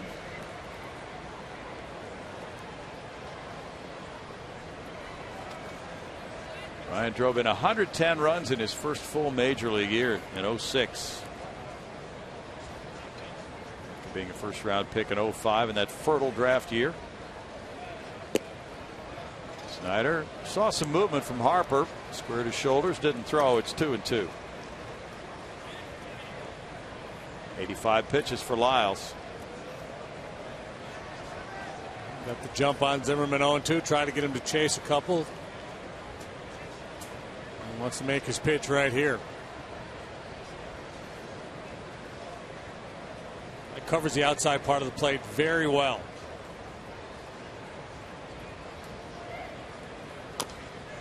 He taps it foul. Still 2 balls, 2 strikes.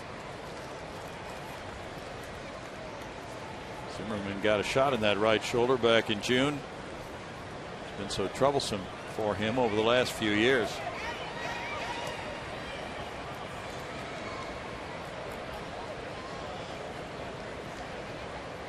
Zimmerman had a 2 home run game here off of Roy Oswalt back in 08.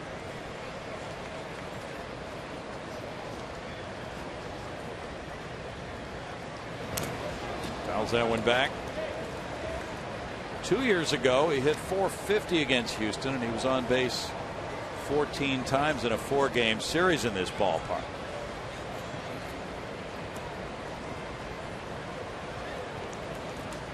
And with outstanding career numbers against the Astros. 346, 9 homers, 37 runs batted in.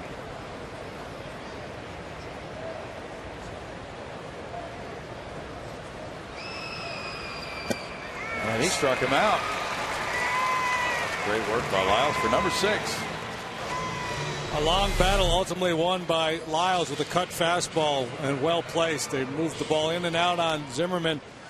Fouled off a couple of tough pitches to stay alive. Little 2-seamer running in. He tapped foul. Prior to that, the curveball he got just enough of to stay alive. And you know, when you watch a veteran hitter like Zimmerman in that situation, the more he stays in the at bat, the more you think, boy, this is getting dangerous, because you know, one mistake and all of a sudden, boom, he puts a big swing on you. But he just made one good pitch after another. Jordan Lyles did, and finally won the battle. LaRoche has popped to first and grounded to first. Altuve out in right field. He takes a strike. Jordan here against Milwaukee on July 8th. Went 7 innings, giving up 2 runs. Got a no decision. Had one other start like that here at home. Well, a couple others, 7 innings, 2 runs. He's had 3 of those. It's 1-1. But he's won only 1 of those 3. It was against Cincinnati here on June 3rd. He beat Bronson Arroyo 5-3. Very difficult for starting pitchers to win games on this Astros club. Struggling bullpen, struggling offense. So, you just got to go out there and just perform. Just do your job and let the chips fall where they may. Yeah, not a good idea to define yourself with wins if you're an Astros starter this year. 2 balls, 1 strike. Astros starters have combined for 31 wins, 50 losses, 4.73 ERA. I'm not implying that the starters have outperformed the bullpen by any stretch. Everybody has struggled. Barnes in center for the catch. It's no runs, no hits, and a man left. Middle of the 6th inning. Jordan Lyles right in there in a 2-2 game with Detwiler.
and hey, Astro fans, Chevy is proud to present Chevy Hometown Kids. It's not about the score, it's about the experience. So tune in each Saturday at 10 a.m. right here on Fox Sports Houston or visit hometownkids.tv for more information. Bill? Thanks, Patty. It's a 2-2 game, bottom of the 6th inning. Gonzalez, Francisco, and Maxwell for the Astros against Detweiler. And Detweiler, after giving up the 2-run homer in the first inning, has allowed back-to-back singles with 2 outs in the 4th. Throwing strike 1 here to Gonzalez, who is fly to right and grounded to shortstop. Quite a battle tonight between Lyles and Detweiler. Both settling right in after allowing the 2-run homers. Liner and Zimmerman went up and got it. Like a lot of white was showing. He got up just high enough. Yeah, possible leadoff double here. Dies in the glove of Ryan Zimmerman. He's up in front of the bag. Take away a possible bunt and had just enough ups to haul that one in. AT&T U-verse brings you this reverse replay. Here's the swing of Ben Francisco. Home run with a man on. Number 2 is an Astro. That made it 2-0 in the first. I will be fairly cautious, I would assume, in this confrontation with Francisco, because not only did he homer in his first at bat, last time up in the 4th, he hit the ball very well to straightaway center field. It's 2-0 to the man who is 6 for 11 against Detweiler. 3 homers, 5 runs batted in his career. You could tell by the body language of the two combatants here. Detweiler kind of rolling his eyes when he got 2-0, and Francisco's not leaving the box. He's just in there waggling the bats and bring it on, big boy. It's 2-2.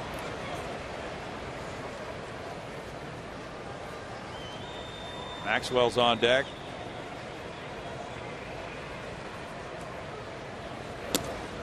Now full count to Ben Francisco, 30 years old.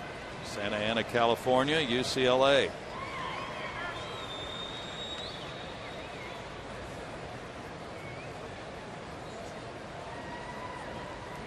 He has a career slugging percentage of .430 coming into this season. Ben's played for Cleveland, Pittsburgh, and Philadelphia. For the Blue Jays earlier this year. Traded him to the Astros. That's a walk.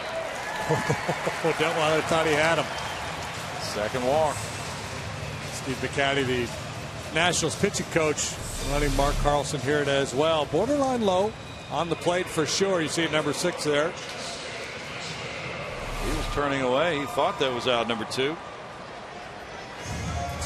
Maxwell popped to short and grounded back to the pitcher.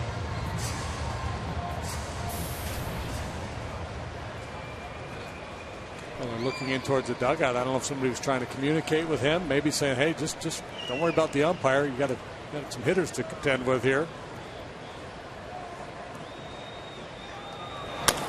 Maxwell hits a high one hopper.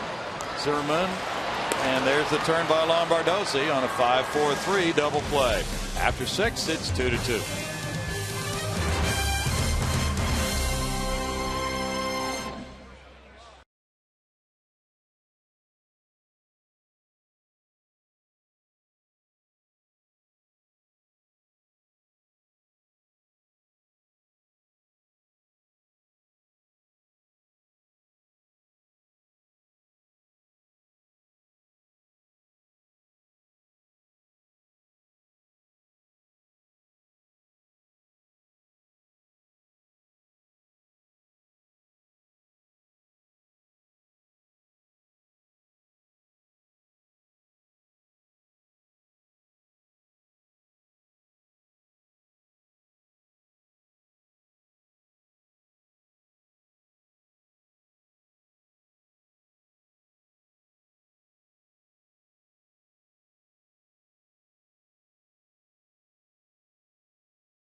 Hyundai. If it's stylish, intelligent, safe, and affordable, it's probably a Hyundai.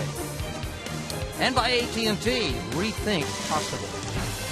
How about thinking up a good question for JD and Brownie? You can email the booth, and tomorrow on the pregame show, they will answer 2 or 3 of them. Here's all you got to do. Go to foxsportshouston.com. While on the opening page, go up to the Astros Open Star logo. Click on that.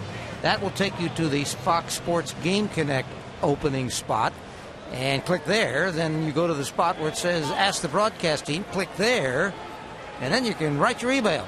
And the best ones will be picked for tomorrow. Simple as that. Very simple. Guys. Look forward to it. Thank you, Greg. 2-2 game. 7th inning begins with Michael Moore, so for 2. And there's strike 1 at 91 for Jordan Lyles. So much for the theory that the Cincinnati Reds are the first team to see Mike Fiers for the 2nd time this year, and they would be able to learn based on what they did the first time. 6 perfect innings for Fiers against the Reds so far. Getting interesting. Yes, it is. 1 ball, 1 strike. Jose Reyes has extended his hitting streak to 25 games for Miami. Fernando Rodriguez warming up for Houston. Bouncer up the middle. Fielded by Gonzalez. Quickly, it's out number 1. Smooth looking shortstop.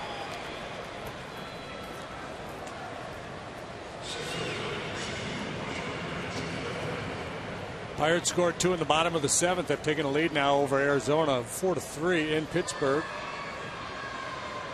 Drew hit a home run for Arizona, and Starling Marte, who hit a home run on the very first pitch he saw against the Astros as a major leaguer, has hit his 3rd home run.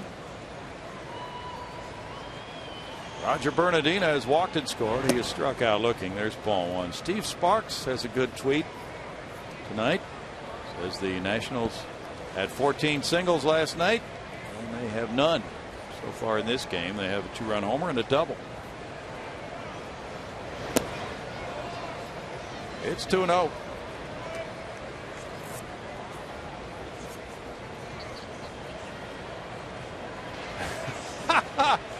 Sparky is tweeting something about Kevin wearing a toupee. It's 3-0. So we've got something going on the postgame show tonight. Should he do a Marty Brennaman to prove? Oh, maybe Kevin should go public with the promise to shave his head if the Astros win 10 in a row. That's what Marty Brennaman did. Yeah, I think so. And then Marty did. They shaved his head the other day. Big ceremony there. Post-game in Cincinnati. Marty raised a bunch of money. Said, I'll do it, but we've got to raise $20,000. And the fans stepped up. And then Charlie Sheen donated $50,000. Nice. Strike makes it 3-1 to Bernardina. Lyles pitches one of his best of the year. But very similar to the fastball that didn't go Detweiler's way last half. Yep. And for the 2nd time, the speedy Bernardina has walked. When he walked in the 2nd, it preceded the home run by Espinosa. There again, that borderline low on the plate. 14,273 the attendance tonight. Bernardina did not have to run in the 2nd inning. He trotted home on the Espinosa 2-run homer. Espinosa then hit a fly ball to center in the 5th. Now around for the 3rd time with Flores on deck. Francisco against Detweiler. Espinosa has put good swings on Lyles, both of his at-bats. So dangerous confrontation here as we move into the later stages of this game. Espinosa lurking down there in the 7th spot in the Nationals lineup. Not a big slugger, but he's got plenty of pop in that bat. 11 home runs now.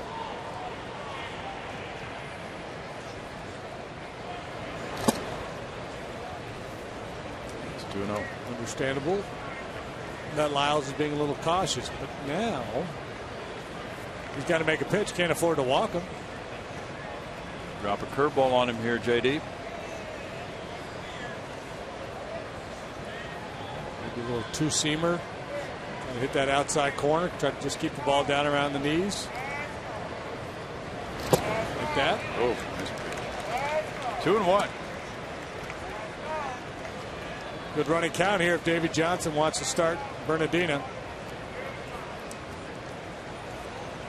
That would not be at all surprising, although Espinosa does swing and miss a lot. But the Astros have allowed 96 steals and 122 tries this year. Starting and stopping. There's a chopper. And Charge Gonzalez flipping back to Altuve for the force. Well, he wasn't running and he got forced. We're out number 2. A good play by Gonzalez. He had to reach way down and then flip it back. Went back outside and down. And a little chopping ground ball. Good break on that ball by Gonzalez. And then that's where the baseball clock kicks in. Do I have time to get Bernardino to get that lead man? And if you feel like you can get him, by all means, it's the stage of the game where you do not want to allow that man into scoring position. Michael Gonzalez is warming up, a lefty for Washington. It's Flores who doubled to right in the 5th, up for the 3rd time now. He struck out first time. And ball 1 to Jesus Flores with the pitcher's spot due up next. Jordan Lyles 2-8 last year with a 5.36 ERA, 2-8 this season with a 5.95 coming into this game tonight. Pitching extremely well. And there's the throw. Bernardina took a couple steps and then stopped, and then Espinosa hit that chopping ground ball to Marwin Gonzalez. Wesley Wright has joined Fernando Rodriguez in the Astros bullpen. So the fact that he had stopped allowed the Astros an opportunity to force him. It's 1-1. Minnesota's coming back on Cleveland with 3 in the 7th. Tribe leading 5-4 as Mike Gonzalez, who's from this area, gets loose.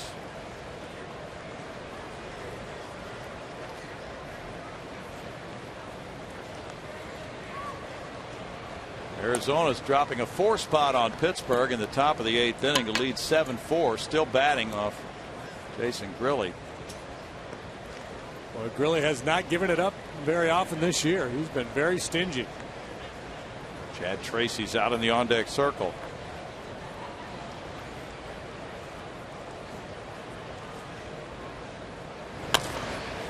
That'll be out of play.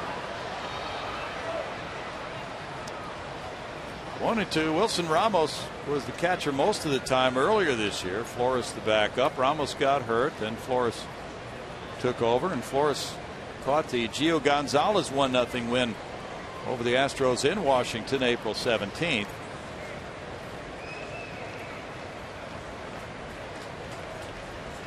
Espinosa down there first base is a base stealer. He's gotten 17 this year. Now 2-2.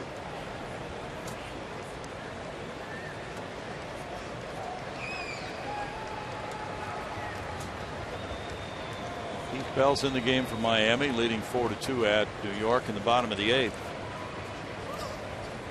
Pitch number 110 of the evening coming for Jordan right here. I want to talk about it.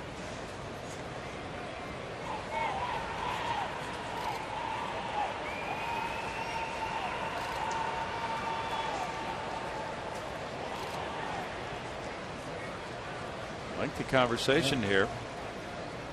Snyder basically making his case for what he wants to do.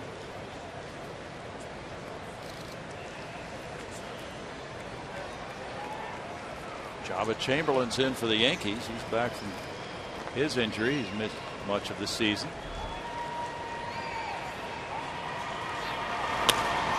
Line and caught by Steve Pearce.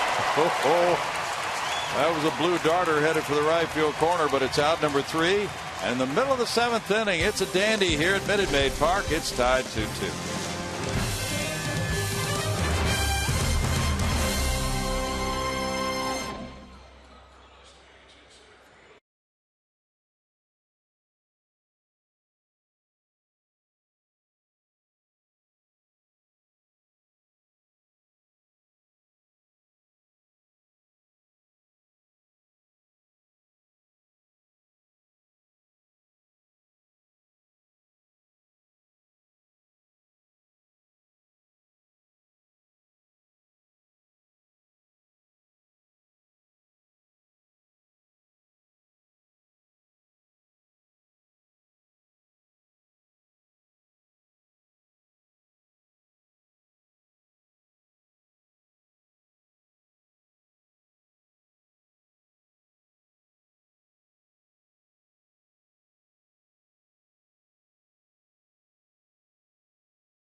7th, and Guys Night Out, presented by Kielbasa and Budweiser, is available every Thursday home game, including this Thursday, August 9th versus the Nationals. Purchase a loaded ticket that includes a Field Box 2C, Astros cap, sausage dog, and value draft beer or soda for just $30.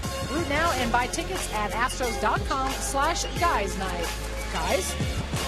Thanks, Patty. When's Girls Night Out? Do we know? Every other night but Thursday is Girls Night. You got that right. Fans enjoying this one. It's 2-2. The Nationals have 2 hits. The Astros have 3. No errors.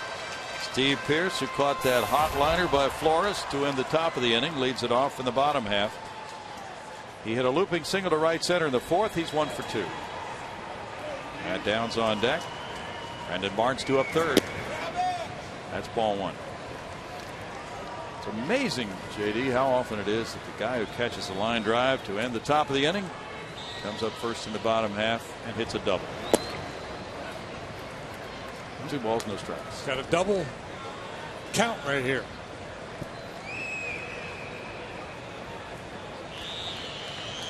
Right center would work. Now they're being a little cautious. It's 3-0. Cole Hamels and the Phillies blanked Atlanta 3-0. Hamels is 12-6. He beat Mike Minor, who's 6-8. Ryan Howard hit his 5th home run. Pierce was given a 3-0 his first at bat, but that was 2 outs, nobody on. Here, thinking like a leadoff man, just trying to work his way on base, taking all the way there. Only 79 pitches for Detweiler is due to lead off the 8th. It's out to second base on Bardozzi. 1 out. Time for a look at our Brown Hen Center great hands of the game. And you see a little roller. Matt Downs coming in. On over to first. Had time to use the gloved hand on that one. First play of the game. Now he comes up for the 3rd time. He singled to left in the 4th. And 1 for 2. Colorado and the Dodgers just getting underway. Aaron Harang pitching in Los Angeles. Foul back. Jim Tracy got thrown out of the game last night. Tampa Bay beat Toronto 4-1 with Evan Longoria back in the lineup. And big game James Shields, the winner, 10-7 his record. He beat Jay Happ, who's 7-10. Fernando Rodney got his 33rd save. I think that's Jay's first start as a Blue Jay. Imagine Jay with the Jays. No balls, 2 strikes. It is good fit. They made him wait a while for this initial start. He's been in the bullpen. So he's a Blue Jay tonight after losing. He is a Blue Jay. 4 1/3, 7 hits, 4 runs allowed by Happ tonight. He walked 1, struck out 5. Slowly hit, charged Espinosa with the throw. He's had a big night. That's his 6th play on a ground ball tonight. And the double play combo. Bardozzi also has had several plays coming up big for Detweiler and the Nationals. Yeah, Detweiler's got a plus fastball, but he's not a real strikeout pitcher. He had 70 strikeouts in 104 innings coming into play tonight. So this is kind of his game. He gets a lot of ground balls. He's been effective. You know, when behind in the count, he's been able to pitch his way back into counts and hasn't really given in. So out there with Pierce, 2-0, 3-1. A number of times tonight he's been able to make quality pitches. You know, there's Dad cheering for a first major league hit. Brandon Barnes last night was 1 for 5 for Oklahoma City in a 4-3 10-inning loss at Salt Lake. Go ahead and yank one into the Crawford boxes. It's 0-2 to Brandon. Alan Zinter came up as a rookie at age 34 with the Astros. 94 off the outside edge. A little anxious. 10 years ago, Zinter made his big league debut. Another roller out to second. That's his 3rd of the night. And it's out number 3 to end the 7th inning with the game still tied at 2.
It's the lefty who's been so effective, Gio Gonzalez, for the Nationals. 13-6, a 3.34 ERA.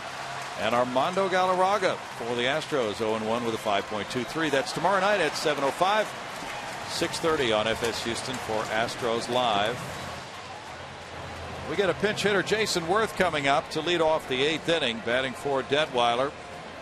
There you see Lombardozzi on deck, and then Harper due up third in the inning. Detweiler in 7 tonight. While the Astros 3 hits, 2 runs. He walked 2 and fanned 2. And Jason Worth was in the lineup in last night's game and went 2 for 4. Jordan Lyles back out there on the bump. I'm somewhat surprised. I thought 7 innings would be it for him tonight. 110 pitches. Due to bat second in the bottom half of the inning. He's pitching a great game, so certainly understandable that he'd be back out there.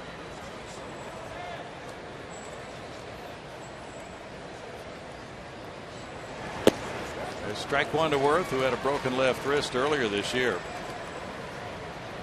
An 11-inning game last night. Maybe some tired arms out there in the Astros bullpen, so Mills is going to ask a little more from Jordan Lyles. It's been kind of the tension, if that's the right word, this year for Brad, because a lot of times with a guy like Lyles, who hasn't had a lot of big league success, he's only 21 years of age. Typically what you want to do is get him through 6 innings. If he's pitching well, pat on the back, get him up to the clubhouse, slap a little ice on, feeling good about things. But because the bullpen has struggled, Brad's asked more out of the starters and even a young guy like Lyles. 1-2 to Worth since he came off the DL. He's gone 7 for 16 with an RBI. Now 2 balls, 2 strikes to the veteran. Worth has a really good eye. He's the type of hitter you might be better off once you get ahead, just continue to attack, because if you start to nibble, it's a pretty good chance you're going to end up back in a full count situation. Worth walked 74 times last year in a full season.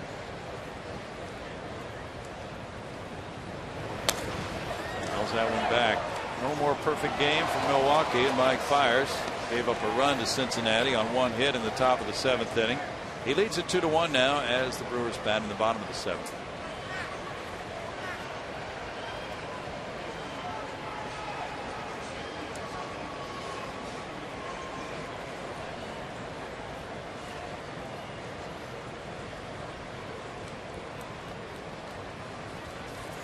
The Astros got 2 runs on 2 hits off Edwin Jackson, the starter for the Nationals last night.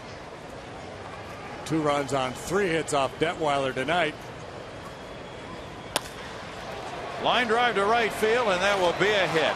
Weston Maxwell, as he approached it, it looked like he might take a shot at a diving play, but Worth is on with a pinch single. Ball towards a corner like that, very difficult for a corner outfielder to commit to leaving his feet. If it gets by him, it's an easy triple for Worth. And really putting your club in a hole, so probably made the prudent decision. Frustrated there, he's thinking, maybe I could have had that, but you cannot afford to give up extra bases there. Brad Mills on his way out, and Lyles now in this 2-2 game will make his exit after that leadoff single by the pinch hitter Worth.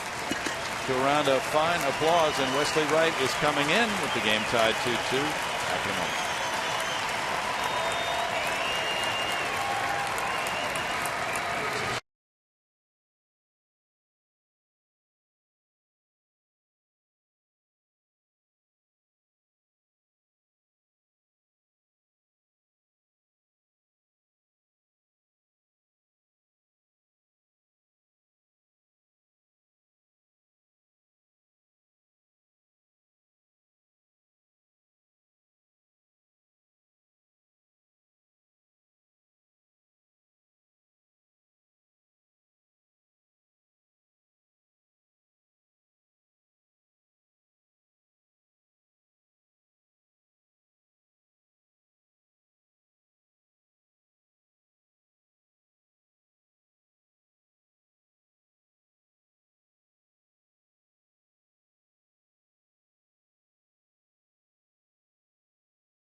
push gets into full swing when the Red Sox head to the Bronx to take on the AL East leading Yankees in a showdown between bitter division rivals, or the surprising Pirates battle the Cardinals in St. Louis. Fox Saturday Baseball telecast presented by Budweiser returns August 18th at 2:30 p.m. Central. Bill? Thanks, Patty. We have Wesley Wright in the game for the Astros. He inherits a runner at first. Jason Worth. Lombardozzi, the switch hitter, turns around to bat right now. And the throw goes over on Worth. Wright has really been pitching well, especially the last 11 times to the mound. 11 innings, 6 hits, no runs, 1 walk, 11 strikeouts to get his ERA down to 2.83. He's been dealing. He's been very sharp lately. Bringing the lefty in helps tighten Worth up a little bit. He's a potential base stealer. I think whether Jordan Lyles gave up a hit or not to Worth, that was going to be his last batter, with Lombardozzi, the switch hitter, coming up, and then left-handed hitting Harper next. Unfortunate thing for Lyles, now he's on the hook for the loss if that run comes around to score and the Astros don't come back. And the manager hates to put a starting pitcher in that position. The manager's primary focus is to win the game. His options were Lyles, Fernando Rodriguez, and then Fernando's pitching to lefties, or he brings in Wright and burns 2 pitchers quickly. So he asked Lyles to get one more guy. Unfortunately, he wasn't able to do it.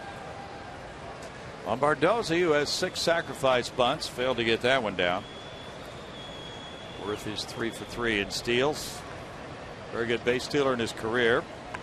The bunt is fouled. That one got in on him. Almost hit him on the hand. The key play in the 11th inning last night was a bad bunt by Kurt Suzuki that created a tangled mess in the middle of the diamond for the Astros, and it proved to be the game-winning play.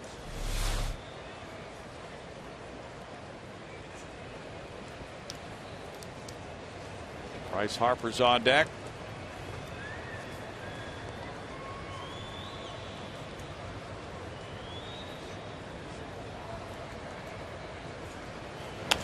Now swinging away, hits one near the right field line. Justin Maxwell giving chase. It's a foul ball.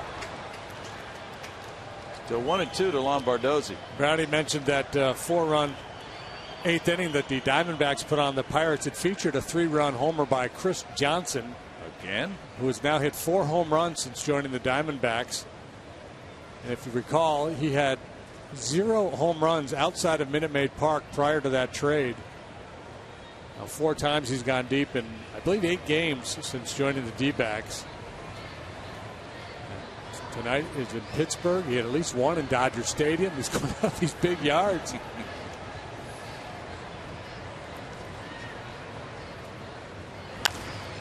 Fouled away. And it's not so much that I'm amazed that CJ's hitting home runs outside of Minute Maid Park since joining the Diamondbacks. It's that he didn't hit any while he was here. He's got plenty of power. Right.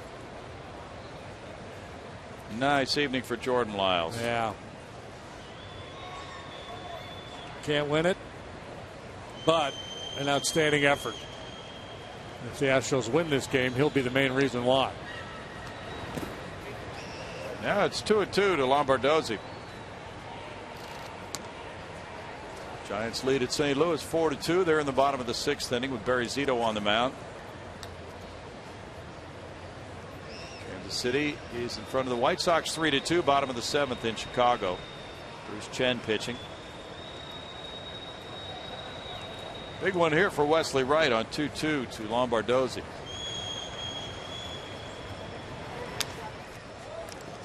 Foul ball. Wesley worked a hitless inning last night. In Atlanta Friday night, he worked an inning and a third.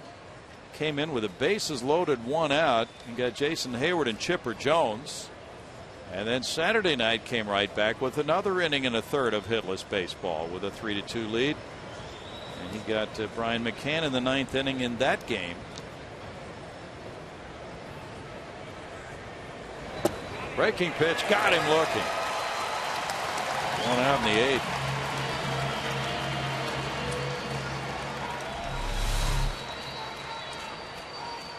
Good curveball there from Wright. You see it number 8 on Fox Tracks. Lombardozzi locked up and headed back to the dugout. Bryce Harper is 0 for 2 with a walk. Over the last 2 years, lefties are hitting 157 against Wesley Wright.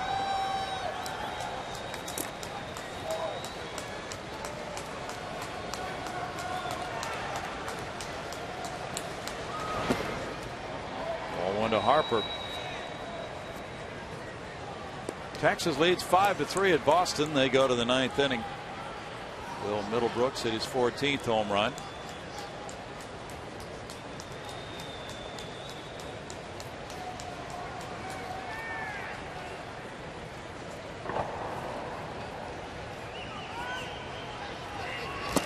Harper looks at it. It's a 2-ball, no strike count now to Bryce. Red Sox are getting some people back. Jacoby Ellsbury, Carl Crawford. Poppy's out for them, isn't he? Yes, he is out.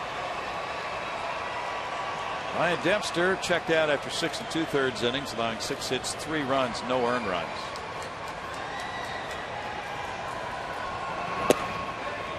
Strike makes it 2-1 now. No earned runs. That's what he did in about 2/3 of his starts with the Cubs this year. Yeah. It's unbelievable. That's especially early on. They just didn't win much because they didn't score any runs for him. Outstanding. A big 2-1 here for Wesley. And that's a good running count. He checks Worth. Worth in his career has been successful 87% of the time on steals.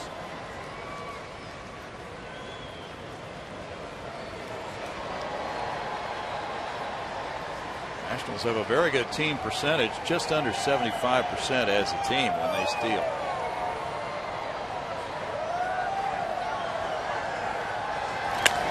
It's driven on a line toward the right field corner. It's hooking. It's a foul ball.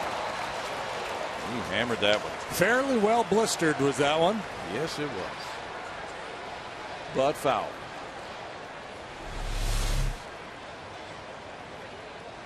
Had a tail on it.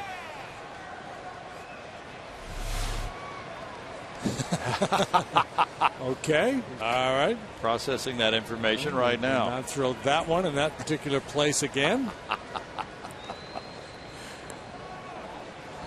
Wesley's pretty cool out there. He really is. Even when he first came up, very calm out there on the hill. Didn't let things affect him. In the air, and the left fielder will come over for this one now. Francisco near the line, and that one is out of his reach.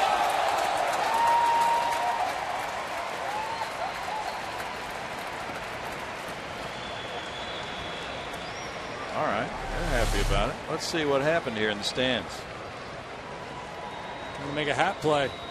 Hat trick. Got it.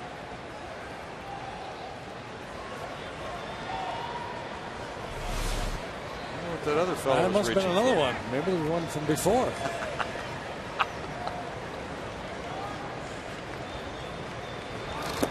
Oh, he struck him out. Great job by Wesley Wright. Harper had been in a little bit of a funk in recent days, and he's 0 for so far in this series. Really fooled here by the breaking ball from Wesley. Now Brad Mills is out. It looks like it might be a double switch here. Ryan Zimmerman will be the batter. He's 0 for 3.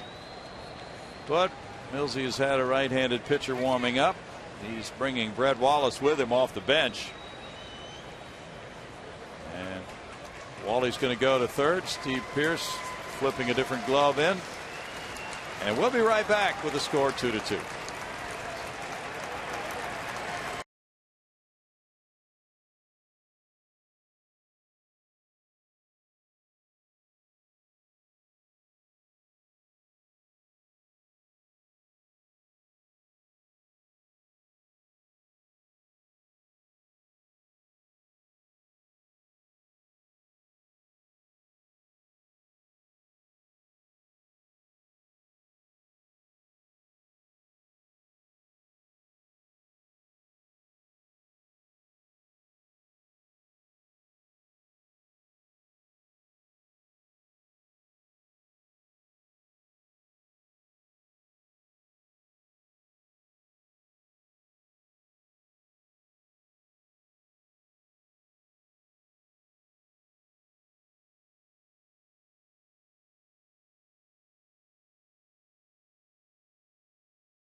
changes for Brad Mills involved Justin Maxwell moving from right field to center field.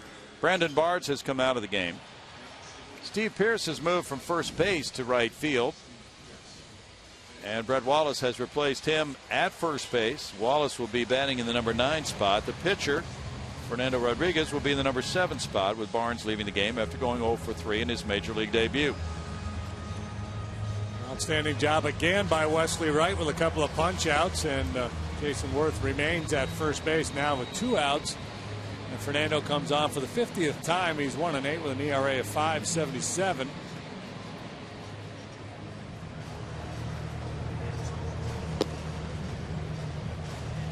He doesn't get Zimmerman. He's got to deal with the dangerous left-handed hitting Adam LaRoche. And Worth, who was having a hard time getting a read with the lefty right on the mound, in all likelihood would be looking to get a jump and steal a bag here. Fernando's been pretty easy to run on. Very slow delivery to home plate. Zimmerman hitless with a couple of strikeouts after lining out to left. Fernando went a hitless inning last night. He came in the 8th with the Astros down a run. And he had a pretty quick 1-2-3 inning. He needed only 10 pitches last night.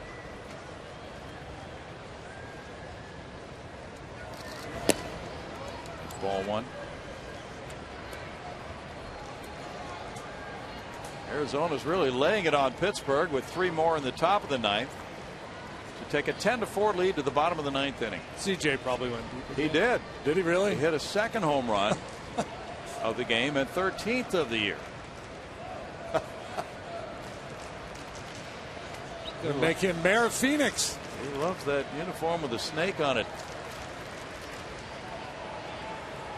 Well, Greg said earlier it was a big night for Johnson, so. Good point. Right, that Randy Johnson came up big in an Astros uniform after being traded in '98. Walter Johnson, this is the anniversary of his first major league win. He ended up with 416, considered by some to be the greatest pitcher of all time, and now CJ. But meanwhile, back at the ranch, Fernando just slipped a good heater by Ryan Zimmerman. For a 1-1 count. Yankees batting in the top of the 9th at Detroit. Jose Valverde in, trying to protect a 6-3 Tiger lead. 18 steals, nobody caught with Fernando on the mound this year. Frankly, I'm really surprised that Worth hasn't tried to steal yet. 1-2.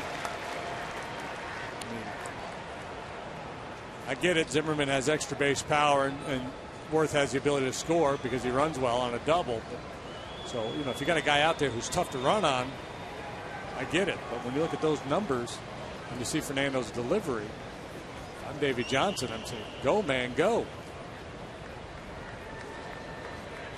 Chris Johnson's driven in 5 runs in the 8th and 9th innings with the 2 home runs he's hit. Swing and a miss at a fastball. Zimmerman down on strikes. Wright strikes out 2. Rodriguez whips Zimmerman, and it's still tied 2-2, bottom of the 8th ahead.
Take the Astros with you this season. Subscribe to MLB.tv today to see every Astros out-of-market game live online and on your favorite devices in HD quality. Visit Astros.com to order and get more details. MLB.tv, baseball everywhere. Bill? Kevin is hitting the road. Maybe he'll take that with him. He's leaving on Sunday for Chicago. These fans watching as the Astros come up in the bottom of the 8th inning against Mike Gonzalez, who was born in Robstown, Texas. Went to high school in Pasadena and then San Jacinto Junior College. Gonzalez, 34 years old. He was drafted by Pittsburgh in '97 and has been effective throughout his career as a closer part of the time, and now back to a setup role in which he's done so well when he's been called upon to do that in his career, JD. Yeah, Braves as well as the Pirates. Spent some time with the Orioles, now with the Nationals. He's a fastball, slider, changeup guy. 27 times he's trotted out there for Washington this year, and he's been effective with a 2.66 ERA. Still get to the swing and miss, 25 punch outs in 20 in the 3rd inning. He was with Baltimore earlier this season, but then was a free agent who signed with Washington May 8th. Back in '06 with the Pirates, he had 24 saves. Faces Chris Snyder here. Chris is 0 for 2. Brett Wallace is on deck in the 9th spot in the order, and Jose Altuve due up 3rd. There's ball 1 from Gonzalez, who did not pitch in last night's game. Davey Johnson getting a fresh arm out of his bullpen after using 6 relievers last night. Everybody but. He was like the anchovies. 1-1.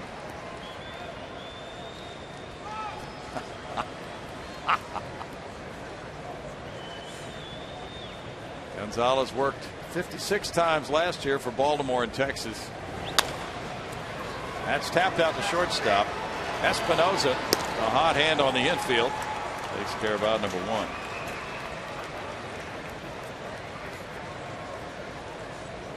Espinosa's had a number of chances tonight, handled everything extremely well. The Astros managing only 3 hits, and so have the Nationals. Now Brett Wallace tries the lefty on lefty matchup. Ryan Matthews throwing in the bullpen for the Nationals. Wallace at 306 for 62 at bats, has 4 homers, 8 runs batted in. This game about as tied as you can get. 2 runs on 3 hits for each club. Nobody's made an error. Both of the scoring innings coming with 2-run home runs after walks. Dead even. Ball 1 to Wallace. Wallace 1 for 4 with an RBI in last night's game. He is 2 for 14 against lefties in the big leagues this year, but he hit .354 against southpaws at Oklahoma City. 99 at bats. A lot of the slants from left-handers. 1 ball, 1 strike. He's always been a high average hitter throughout his minor league career. The ability to stay in and shoot the ball the other way. This one hits for right field. Harper handles it. 2 outs. That time he turned on that high fastball a little bit, didn't quite get the barrel on it. Down towards the label a little bit.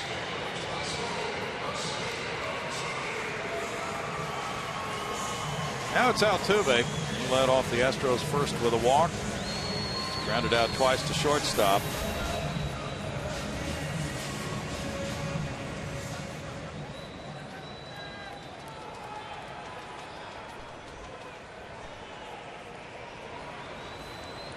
Roche is due to lead off the 9th inning, followed by Morse and Bernardina for the Nationals. That's strike 1. This Washington bullpen has a 19-12 record. Big breaking ball. Catches the knees over the heart of the plate. Drew Snyder, good changeup. 1-1. The Astros relievers are 5 and 24. Gonzalez with that delivery, the way he falls off to the third base side, would be vulnerable to a little push bunt out towards second base. If Altuve were so inclined, he'd probably be more in the mood to hit a 2-out double here. He likes those. 2 balls and a strike. Has 26 doubles, 4 triples, 5 homers.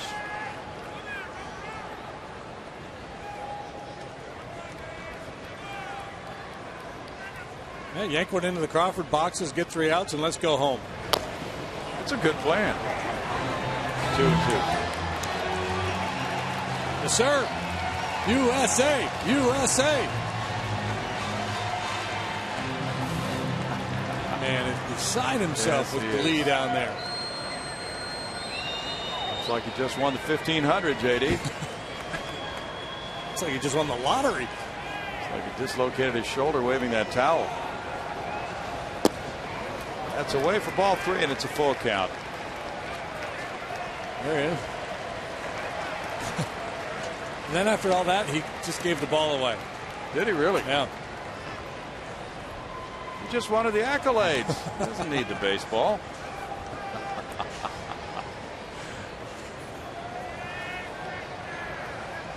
Didn't even whack anybody in the face with that towel or whatever it is he's whipping around.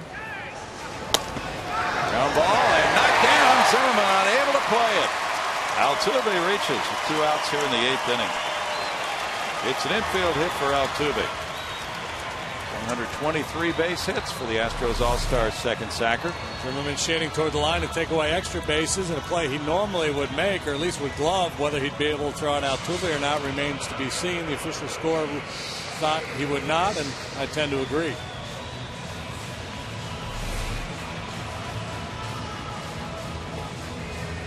Altuve's aboard, and it's Gonzalez batting. He's 0 for 3. Blister to line drive, caught by Zimmerman, getting way up to catch it in the 6th inning. Zimmerman won a Gold Glove in 09. Good player. He really has nice range for a third baseman. And that's ball 1. He has had the throwing issues, but he moves around extremely well at the hot corner. This is where the Astros are somewhat handicapped, because Marwin has not done much from the right side of the plate this year. He might be inclined to pinch hit here, but when you're taking your shortstop out of the game, tie game like this late, you'd prefer to have him in the game. Toss over first by Gonzalez. A different Gonzalez. Gio goes tomorrow night, another All-Star. So the Astros are seeing some real left-handed pitching talent in this series, with Detweiler throwing well tonight. 7 innings, 3 hits, 2 runs. Gonzalez following him. Trend continuing too. The Astros have been woeful against left-handed pitching this year. 208, I think, the batting average, something like that. That's been a long-term trend. You're right. That's 210 right now. 25 homers, 906 at bats coming into this game, and then Francisco ripped one in the first.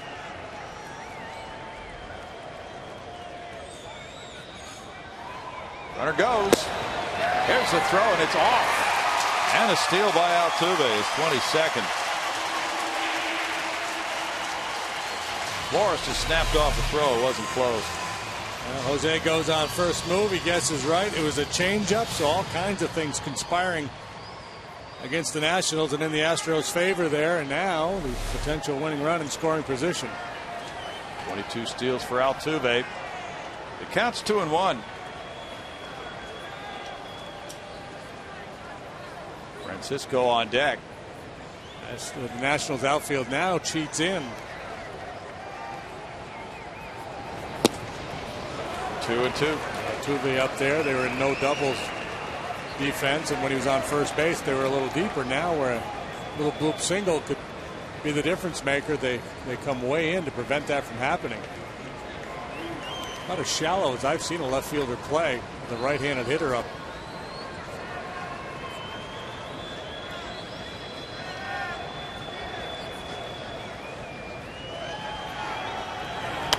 Gonzalez gets underneath it, pops it foul, out of play. A lot of times you see the outfield, with the right-handed hitter, the right fielder might cheat way in, figuring if the guy hits the ball in that direction, he's not going to hit it with authority. But if Marwin were able to get the head out in front of one, hook a breaking ball, he could easily hit it over the left fielder's head. Sure could. They're trying to take away that 2-out RBI single to left. that would score the runner.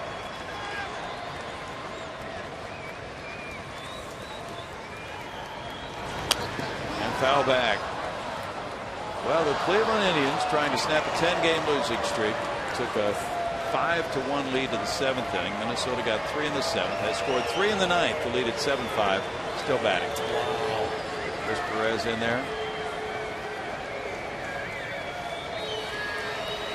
I hate to hear Harry Doyle's call of that one.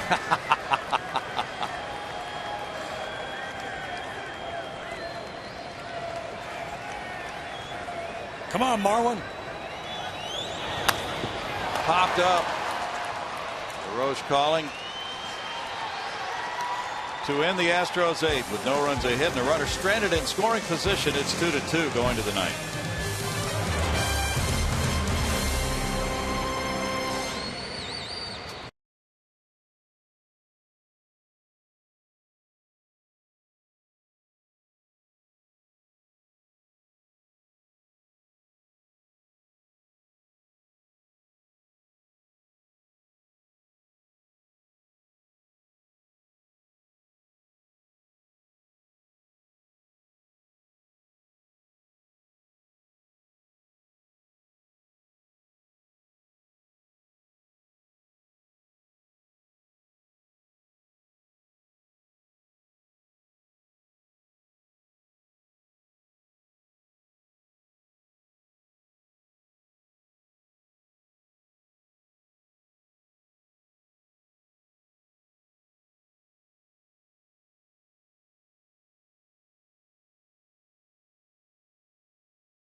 Houston, brought to you by the Progressive Insurance Group. Call 1-800-PROGRESSIVE today.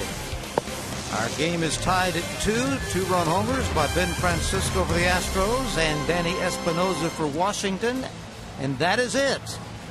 Up to the booth for the 9th, Bill Brown and Jim Deshaies.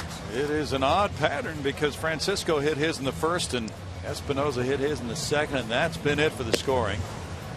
Fernando Rodriguez will work the 9th inning. He struck out Zimmerman to end the 8th. It'll be LaRoche, Morse, and Bernardino due up in the Washington 9th.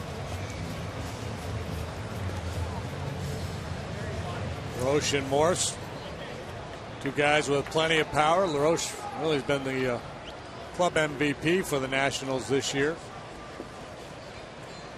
23 jacks, 72 driven in. A real nice bounce back year for him, coming back from injury.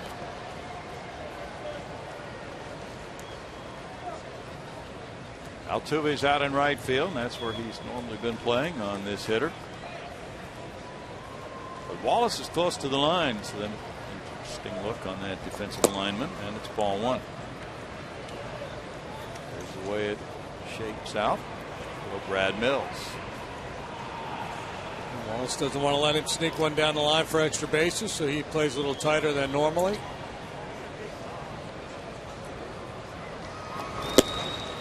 Yesterday, when LaRoche was up there with nobody on base, they had Marwin on the right side of second base. Here he's staying on the shortstop side.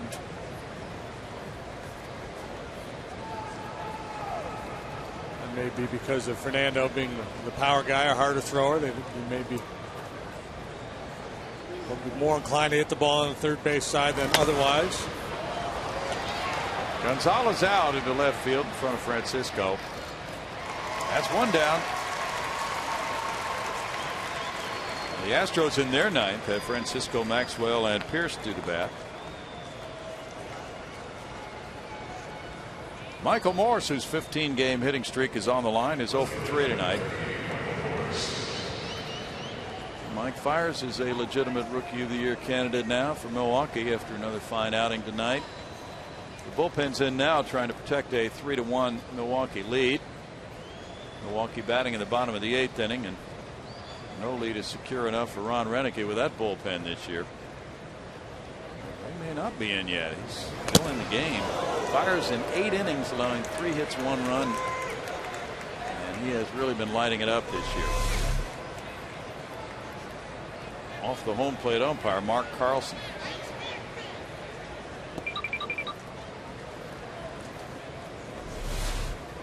That's a painful strike. Yeah, that'll leave him, Mark. And Cueto gave up 3 runs in 7 innings for the Reds, trying to avoid their 3rd straight loss. Cincinnati and Washington have the identical records and winning percentages. .606, best in the National League.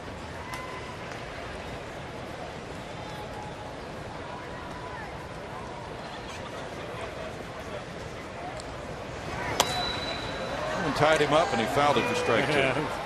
Trying to go for that outside corner and left it over the heart of the plate, but he threw it by him. Morse late, fouling it back. Seattle and Baltimore are in the 10th, tied 7-7. Matt Wieters has a pair of homers, giving him 15 for the year. Giants are batting in the top of the 8th, leading at St. Louis 4-2.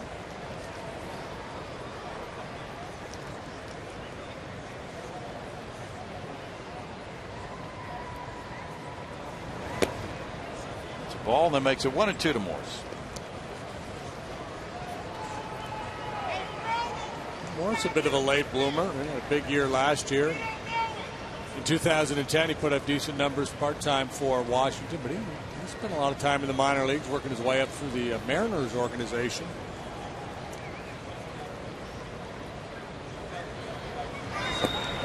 Started, and did he go through? No. On appeal to Angel Hernandez, it was a check swing and ball 2.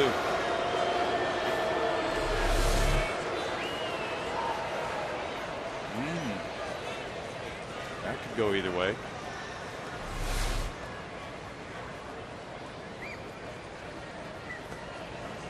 Morse had an injured back earlier this year. He was a high school standout in Davie, Florida.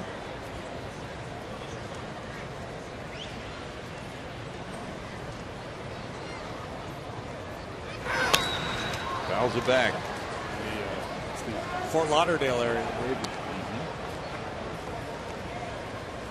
The Nationals have used a combination of people in left field where Morse is playing tonight. Mark DeRosa, Xavier Nady, Bernardina. They've really gone through the outfielders this year. They used Rick Ankiel in center.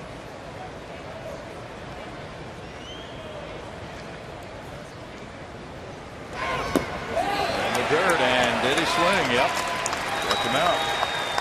2 outs.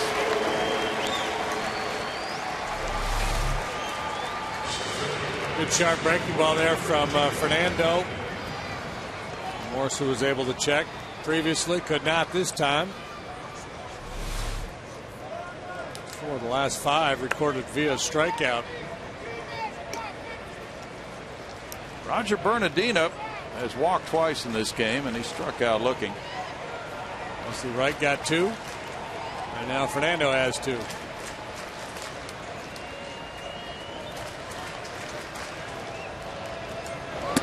There's ball 1. Bullpen busy for the Nationals. Francisco to lead it off in the Houston 9th inning. Presumably Matthews, if it's tied, Clippard the closer in case they score to take a lead. Clippard was shaky last night.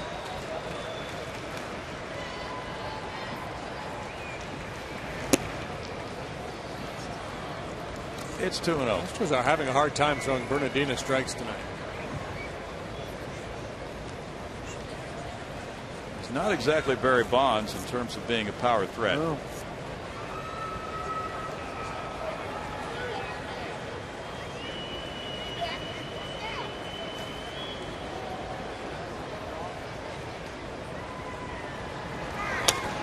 Fouls that one back.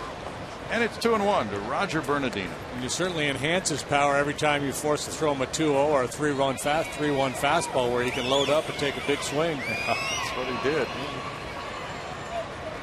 You could turn, a punch and Judy hitter into, just a punch at least. Bernardino, he's hit 3 home runs, a little bit of extra base power. He's hit 9 doubles.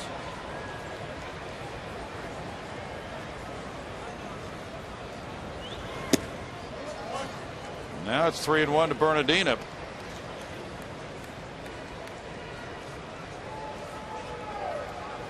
Espinosa's on deck. Given the alternative, go ahead and throw one Bernardino can hit.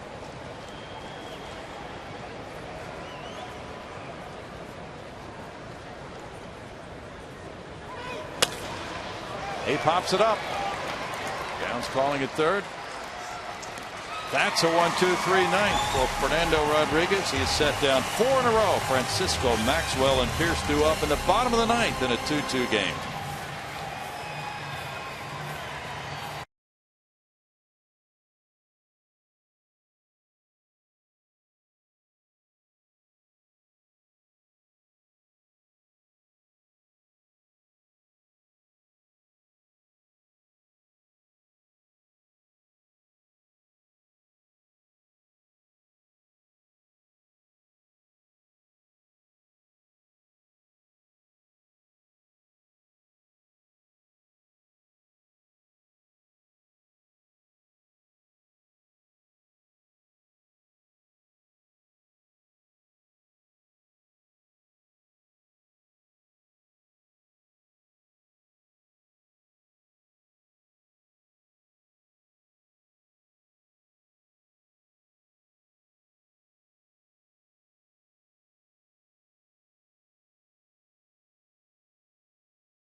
Three for Washington, 4 for Houston.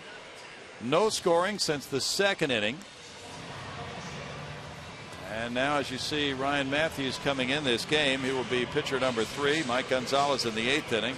Allowed 1 hit, no runs, with no walks or strikeouts. Matthews 4-1 with a 2.85 ERA. Yeah, he's been pretty solid, hasn't he? Good numbers. 255 the league hits against Matthews. He's allowed 6 home runs. He's a fastball, slider, split finger guy.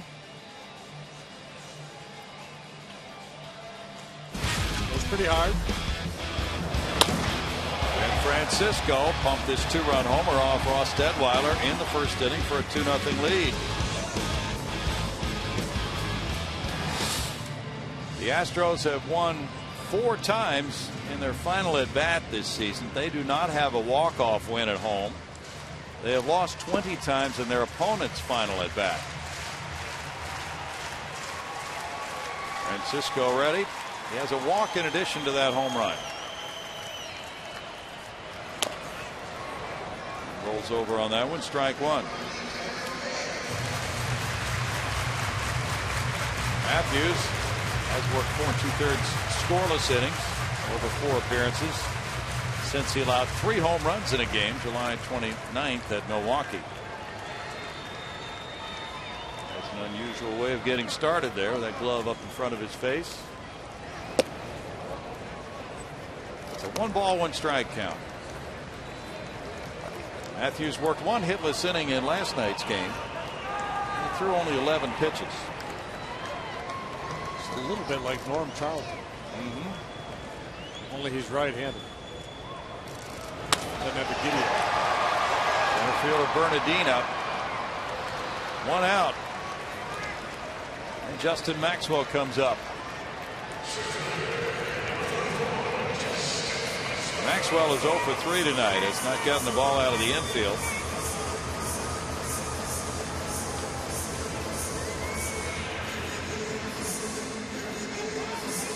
Matthews got a win in Washington over the Astros in that April series. He entered the game in a tie in the 8th inning.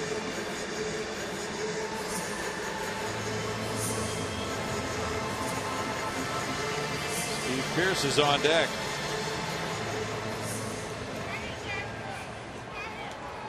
Cincinnati batting in the ninth, trailing Milwaukee 3-1. And Fires is out of the game now. That's ball 1. Matthews, 28, from Galt, California, a 19th round pick of Colorado in 03. Washington got him in a trade for Joe Beimel in 09.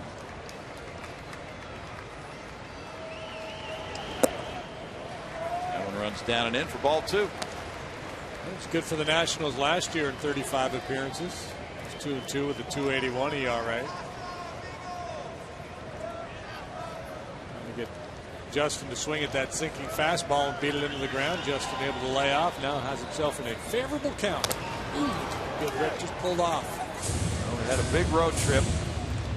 2 balls and a strike. 2 home run game in Atlanta off Mahalam.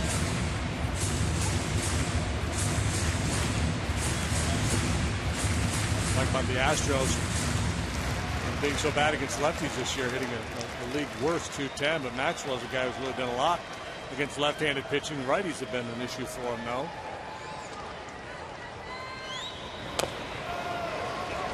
2 balls, 2 strikes. Tying him up with that 2-seamer running in on his hands. Yeah, he's at 230 against righties, 294 against southpaws.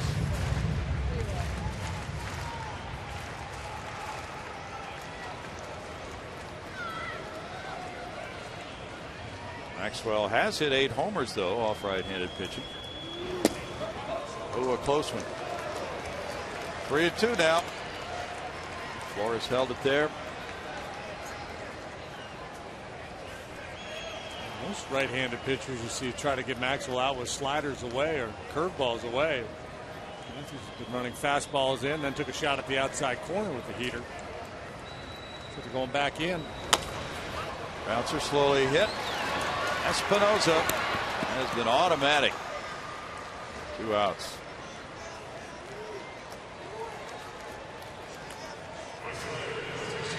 Nationals have allowed only 28 unearned runs this season.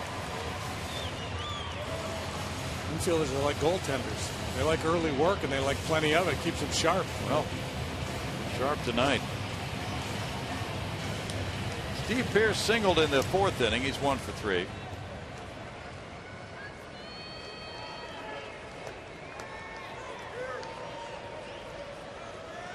$15 ground ball outs in this game for Nationals pitchers. That's ball 1. I wonder if Steve Pearce has ever hit a walk-off home run. Well, we're about to find out.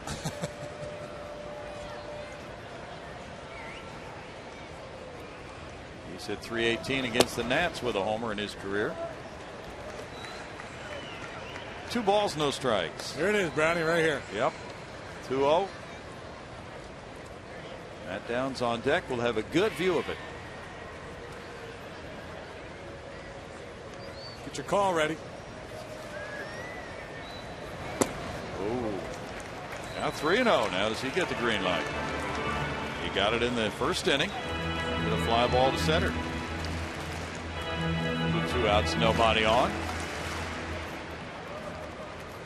Matthews has given up 6 homers in his 41 innings. Almost hit him with ball 4. That's the 3rd walk of the game for Nationals pitchers. Downs is being called back. Ryan Bogusevic. Or is it Steve Moore? Yeah, it's Steve Moore coming out.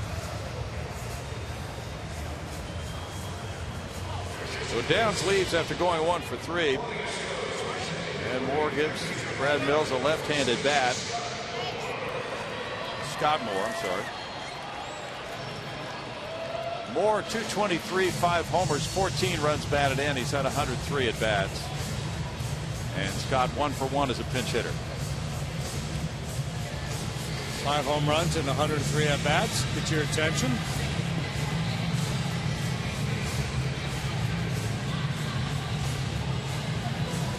Crowd comes up now with a chance to send everybody home very, very happy. He went 0 for 5 in the Atlanta series, 3 for 16 with a homer on the road trip.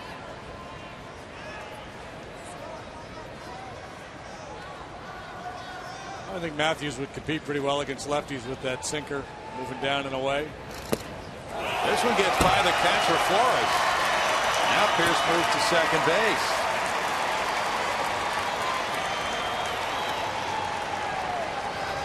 Wild pitch. Looks like it could be a bad ball. About that.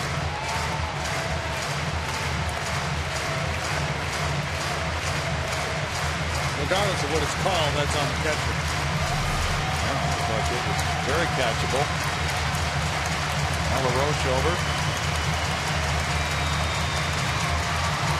Bogusevic out to the on-deck circle with a pitcher due up next. Moore, who started 27 of the last 34 games, now has a runner in scoring position and a 1-0 count.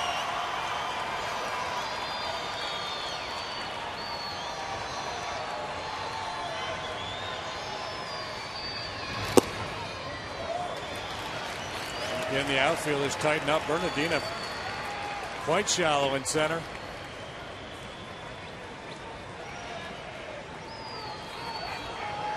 Two balls, no strikes.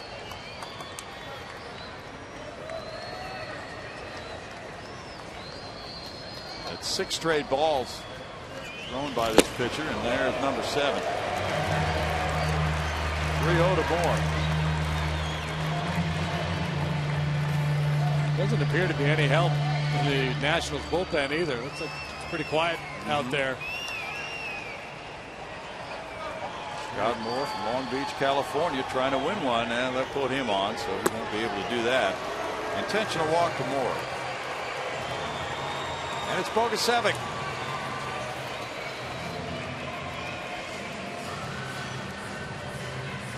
Steve McCaddy's coming out. And they're going to stay with Matthews. It would certainly appear they don't even have anybody warming up. They're going to go over this hitter, it would appear, and maybe pass along something to help him throw a strike here. And sometimes as a manager, your hands are just tied. You've got relievers who've been worked hard in recent games and not available, I'm guessing, for Davey Johnson.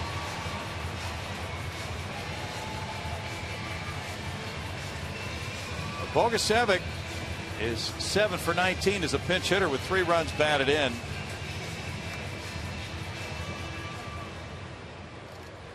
Bryant's had 289 at bats with 6 homers.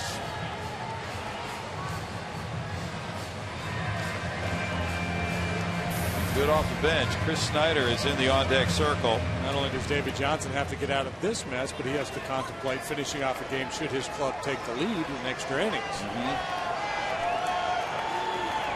Fernando Rodriguez leaving after 1 1/3 innings. No hits, no runs, no walks, 2 strikeouts. There's another ball. 9 in a row.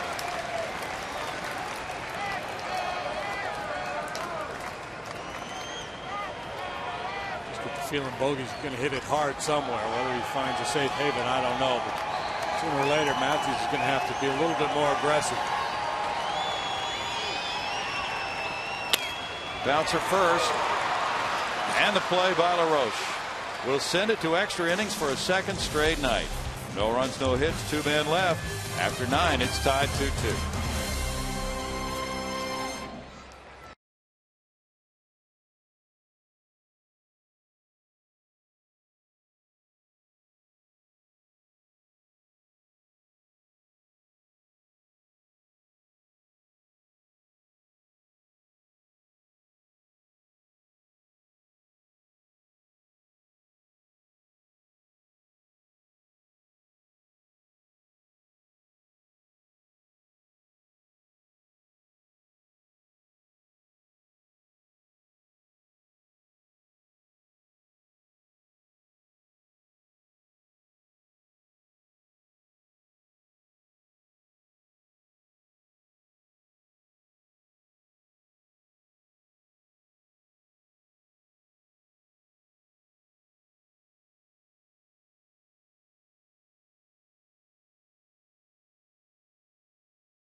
You know what that means. It's extra innings presented by Jack Link's Beef Jerky all season long.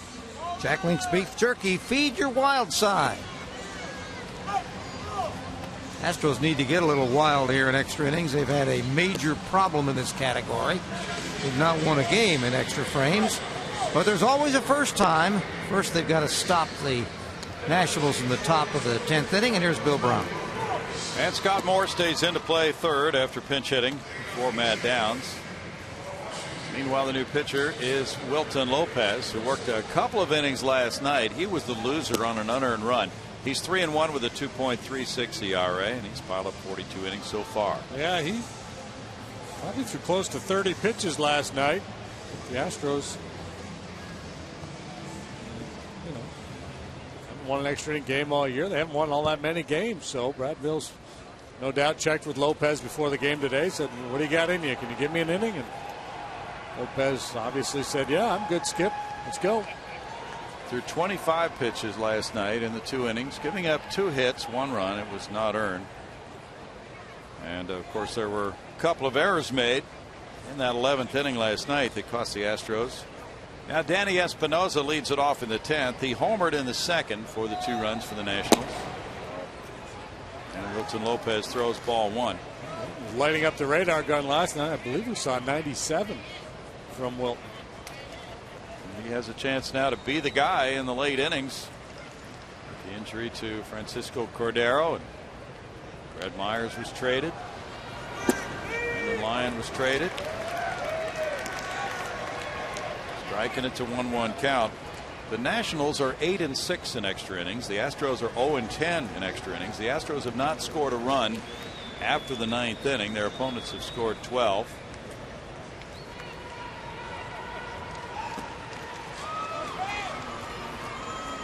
It's 2 balls and a strike. Excellent relief work tonight by Wesley Wright. Fernando Rodriguez. Now Wilton Lopez, pitcher number 3. And the Astros bullpen did a phenomenal job last night as well. It was Cedeno, Story, Rodriguez, Wright, and Lopez.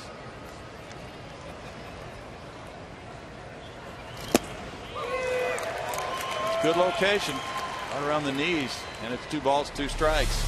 Little cheese at the knees. Swing a little long from Espinosa. A little long and a little late.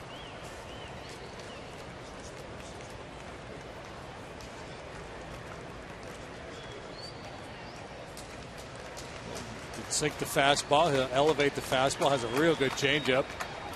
He gets a strikeout on a foul tip. 1 out in the 10th. Again, he just blows the heater right by him. Not too subtle for these hitters. They know they're going to get something to hit. Very seldom walks anybody. Flores doubled in the 5th inning. He's 1 for 3. Then he lined out in the 7th to Steve Pearce.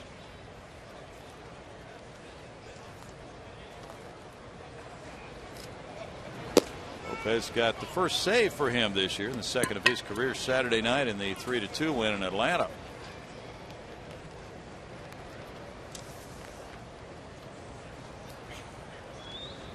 Batting average against him is .248, but he's walked only 5.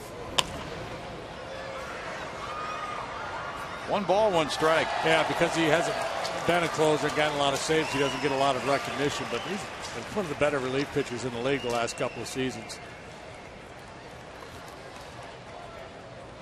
He's on the DL with a right elbow sprain from June 11th through July 8th. This is his 10th appearance since he came off the DL. Good movement there. 1-2. Detroit and Rick Porcello beat the Yankees 6-5. Porcello going to 9-6. Phil Hughes 11-9 with the loss. Jose Valverde save number 22.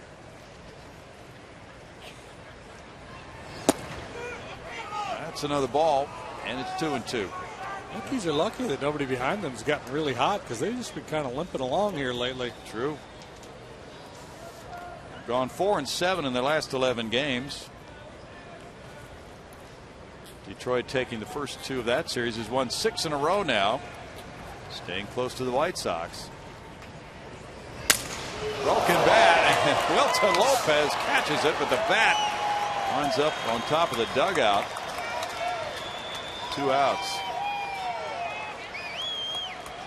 As fans avoided injury, it appeared. A little soft little line drive, good concentration. Sometimes you see this ball coming back at you and you think it's hit harder than it is and you end up misplaying it. Lopez with good concentration, able to make the catch. And looks like everybody's okay down behind the Nationals dugout. Good concentration over there too. Chad Tracy's the pinch hitter now. Batting for Matthews, who in 1 inning allowed no hits, no runs, had 2 walks, 1 intentional, no strikeouts. Tracy a .255 hitter. Looks at strike 1. Tracy's had 55 at bats with 14 hits, 3 of them homers. And 6 for 21 pinch hitting, including a long ball for Chad.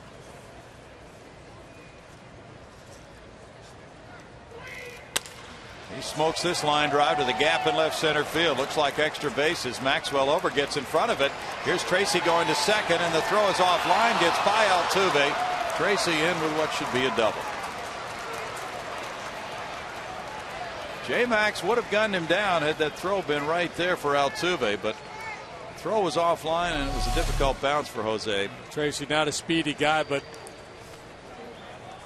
good awareness of the situation by Tracy. Nobody on, 2 outs. Enforce the action and get into scoring position. He'll leave for a pinch runner now.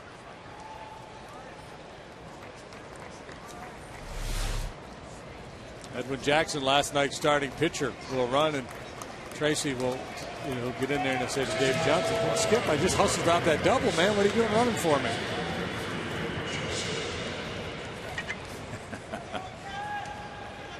Jackson, the pinch runner. Lucas Harrell, one of the Astros starters, ran last night and scored a run. Steve Lombardozzi is the batter. He's 0 for 4. Hasn't hit the ball out of the infield. There's strike 1. This is his better side. He's a switch hitter. .215 as a right-handed batter. .276 from the left side. Both of his home runs have come as a left-handed hitter. Edwin Jackson singled and scored a run last night. He has scored 5 runs this year. And he's hit .211. He was originally drafted as a position player. No balls, 2 strikes to Lombardozzi. Astros have Snyder, Wallace, and Altuve due up in the bottom of the 10th.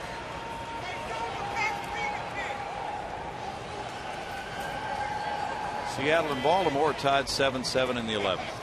Really play Lombardozzi as an off-field hitter in the outfield. He's got a lot of room in right center.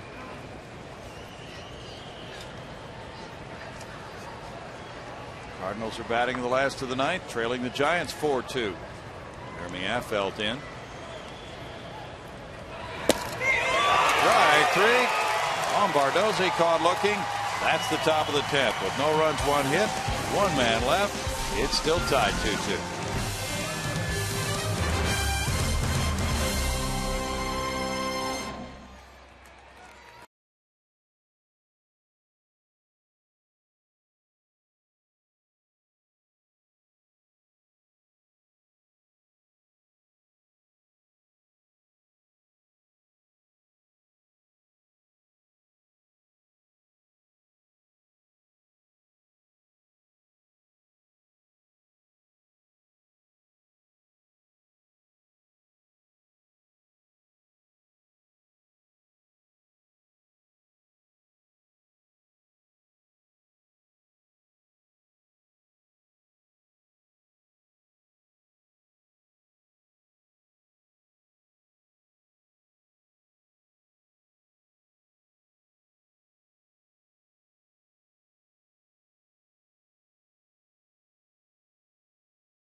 Washington, we see home runs in the first inning. 2-run shot, San Francisco after a walk to Jose Altuve, 2-0 Astros. In the second inning with 2 outs, Bernardino walked, rode home on the 2-run Espinosa shot to the second deck in right field. So it's been 2-2 ever since the top of the second inning, and now Gorzolani will be working.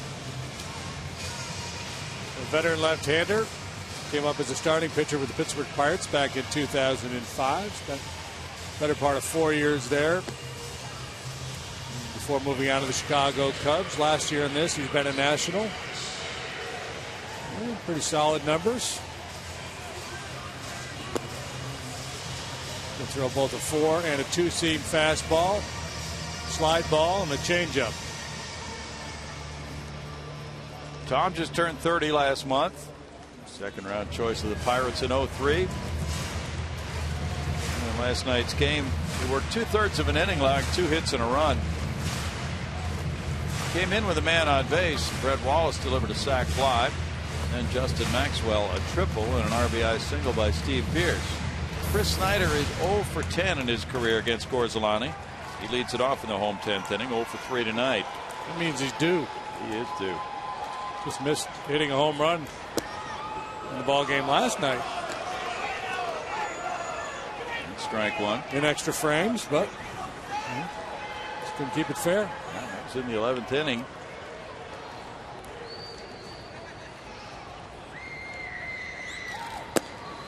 Gorzolani misses there, and it's a 1-ball, 1-strike count. He's pitcher number 4 for Davey Johnson tonight.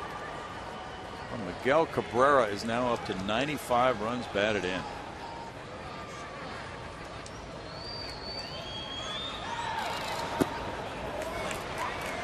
2-1 to Snyder.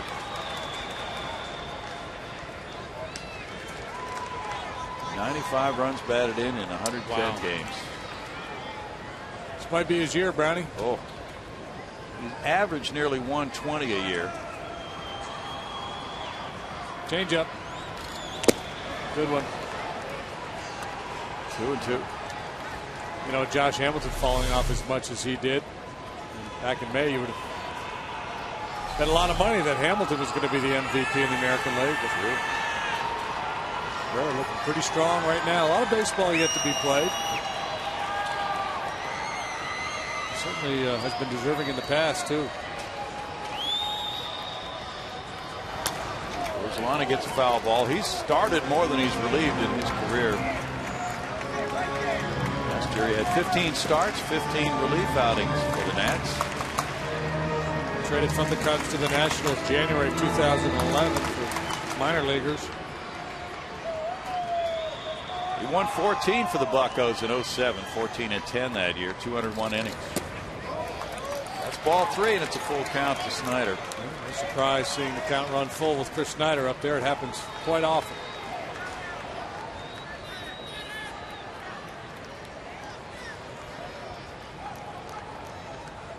This year for Chris, he just hasn't won enough of these 3-2 battles. And this time he does. Leadoff walk. As the pattern was last night, late innings walks by Nationals relievers. But they were able to work around them last night. Now we get a pinch runner, Lucas Harrell again. For the second straight night, he comes in to run for an Astros catcher. Last night it was Corcoran in the 9th inning. He scored as the Astros tied it. He scores this time. There's going to be some jumping around.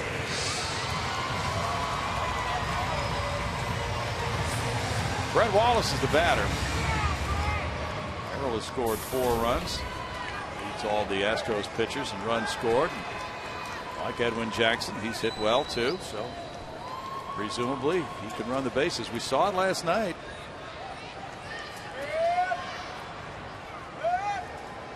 And he was going back to first as the bunt is fouled back over the screen.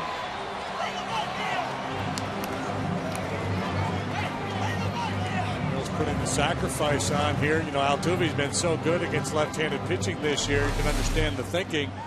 If we can get Harrell over there to scoring position, Altuve may be the best chance to get him home. We just wonder how much success Wallace has had in the past when asked to bunt. How often has he actually been asked to get one down?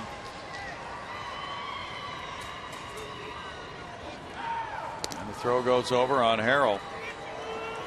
Wallace does not have a sacrifice with the Astros this season.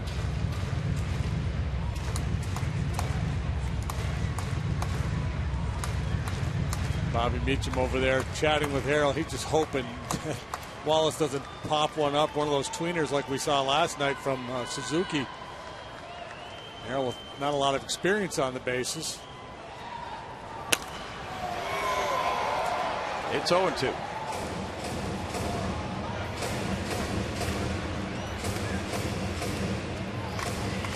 Downside, you pick up a little speed by pitch running Harrell here for Snyder, but when it comes decision time, right? He has to make a decision on whether to go or not go, things of that nature. Obviously, Snyder with a lot more experience and a lot more comfortable out there on the bases.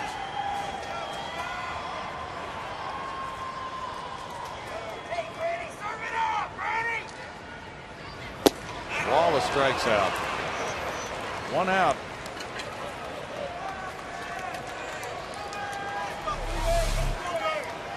Sweeping breaking ball and a good one from Tom Gorzolani to finish off Wallace. Ball running all the way across the strike zone off the outside edge. Jose Altuve has walked. He's 1 for 3. Got that infield hit off the glove of Zimmerman in the 8th inning and then stole a base. Marwin Gonzalez is on deck.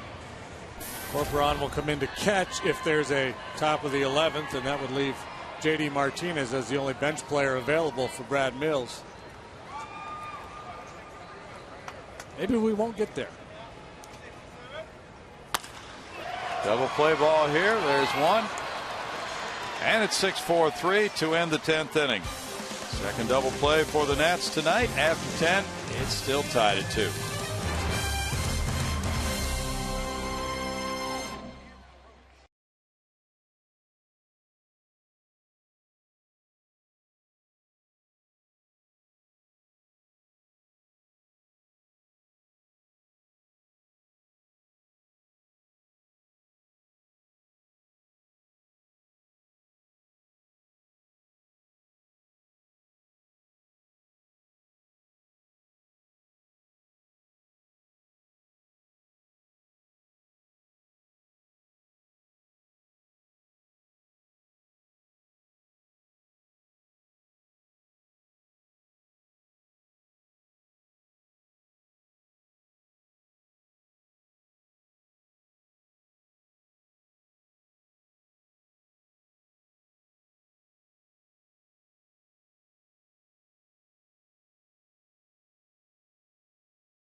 Jerky all season long.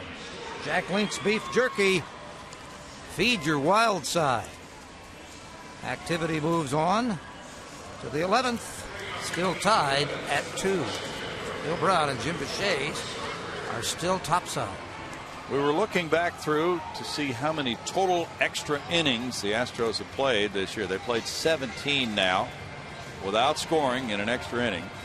Mickey Story comes in. He is pitcher number 5 for the Astros and for Fort Lauderdale, Florida, making his 3rd career major league appearance.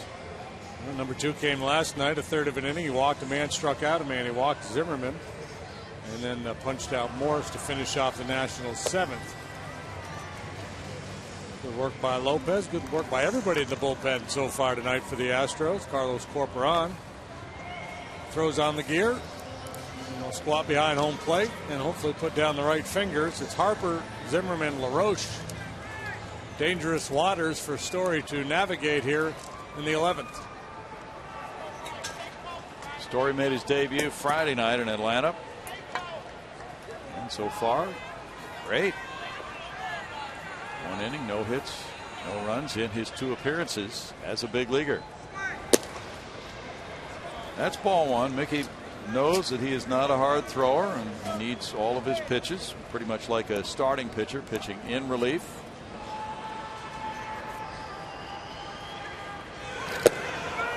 Hits a spot there, and that makes it a 1-ball, 1-strike count. Didn't strike out anybody Friday night in Atlanta, so he got his first major league punch out last night. That's in the dirt, and Harper has worked the count his way, 2-1. Story at Oklahoma City was 7-4, 2 saves and a 3.05 ERA. He had worked 65 innings there. And that included 2 starts. That's Lay's foul. Turn on that inside off. The second ball he's blistered. The foul tonight hit one down the right field line last time. It was barely foul this time. Way foul, but still an impressive swing of the bat. Mickey missed the spot there by about 3 feet, trying to go down and away, and it ends up above the belt, inner half.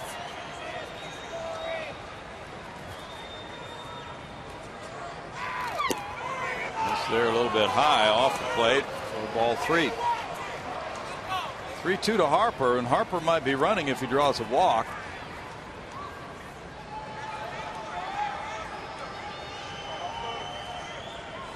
He hits one high and behind second base. Towering pop. Marwin Gonzalez, 1 out. Got some bat speed, doesn't he? Yeah, he does. He really throws that head, and that's what, puts a lot of backspin on the ball. He'll get a lot of carry, and that's why he's been able to hit some monstrous home runs. That's the kind of guy he's going to be. He's going to hit some tape measure shots. Zimmerman is 0 for 4. He lined out to left, and then he has struck out 3 times since then. Padres got 4 in the 3rd. They lead the Cubs 4-0 in the middle of the 4th inning now. Story delivers strike 1. Story was drafted by the Oakland A's in 2011.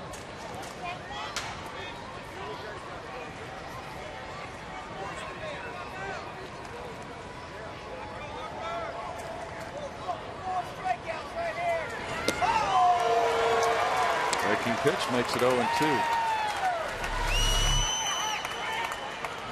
Slider's his best weapon. Joined the Astros after being drafted by the A's in 08. Then he was signed last June as a free agent by the Houston organization.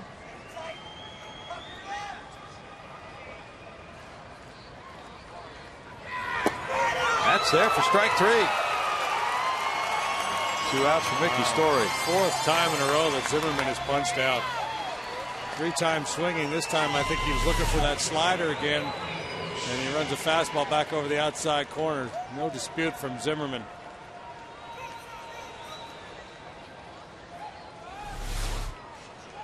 Two outs, and it's Adam LaRoche. He's 0 for 4. Minnesota held off Cleveland 7-5. The Indians have lost 11 in a row. Their closer lost this one, Chris Perez. LaRoche looks at ball. Chris Perez was chastising the Cleveland fans early in the year for not supporting that team. Probably going to regret having said that now. Pretty good chance. Be all over him. That's in for a strike, and it's 1-1.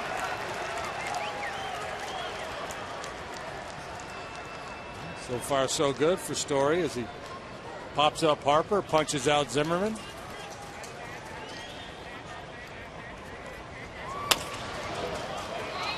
Hopper to first. Wallace has it. And that's a 1-2-3 11th for Story. Now the Astros come up in the bottom half. Gonzalez, Francisco, Maxwell.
for a tie ball game, 2-4-0. These two teams have totaled 5 at-bats with men in scoring position and no hits. The Astros come up in the bottom of the 11th inning now. Gonzalez, Francisco, and Maxwell due to bat for Houston against Tom Gorzolani, who will be in his second inning of work. Was it Rodney Dangerfield or Don Rickles, one of those guys that had the old line of went to a fight and a hockey game broke out? Went to a baseball game and a soccer match broke out. All the plays in the middle of the field here. There's no scoring chances. Well, Gonzalez would love to get on for the first time. He's 0 for 4. He did his screaming line drive in the 6th inning, but it was caught by Ryan Zimmerman. Now he leads it off against Gorzolani. Pitcher number 4 for Davey Johnson. To right center field, Harper cutting over for it, calling, and that's out number 1. With Francisco following, Francisco with the 2-run homer in the 1st inning has provided the only Astros runs of this game. Yeah, he's had the best looking swings tonight, and because of that, Davey Johnson is not going to let him face the lefty here. Davey making the walk after Gorzolani has gone 1 1/3 innings. Nothing out there to keep Gonzalez on his weaker side, and now he's going to take the ball from Gorzolani and move on down the line. That's what we'll do with the score tied 2-2.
Doran comes in, formerly the closer, now working his way back after bone chip elbow surgery. In 10 games, he has no decisions with a 2.84 ERA. And I really struggled with his control last night. In the 3rd of an inning, he walked a couple. Threw 16 pitches. He's got a great arm. Hard slider, 95-mile-an-hour fastball with good run.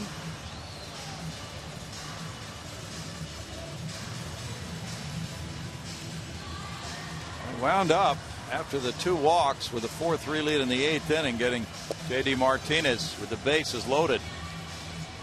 On a 3-1 count, J.D. hit a line drive caught by one of the outfielders, and Storen was able to hold on to that lead in the 8th, but the Astros later tied it in the 9th.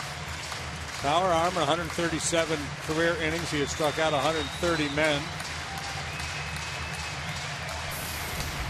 Ben Francisco with a homer in the 1st inning, 1 for 3 with a walk. Go ahead, Ben, and cheat on one here early. Storen, who had a hard time finding the zone last night, might be a little more aggressive tonight. Almost hit him with ball 1.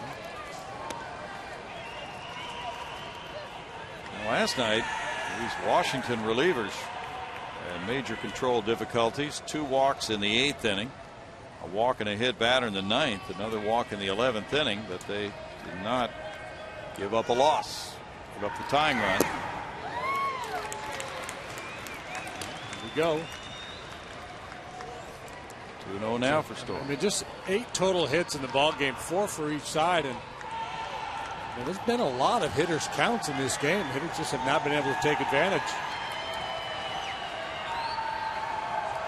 Maxwell's on deck. Bouncer third, Zimmerman. 2 down.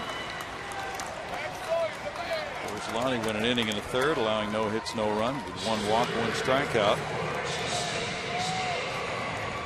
Justin Maxwell is 0 for 4.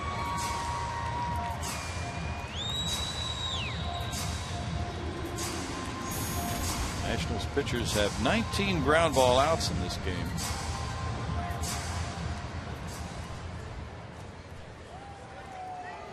Steve Pearce is on deck. J.D. Martinez is the remaining position player available for Brad Mills. Foul for strike 1. Look how Storen stays on that backside, just glides down the hill.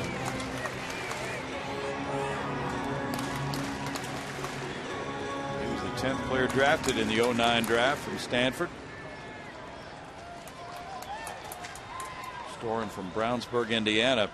In high school, he was 30-1 with a 1.55 ERA.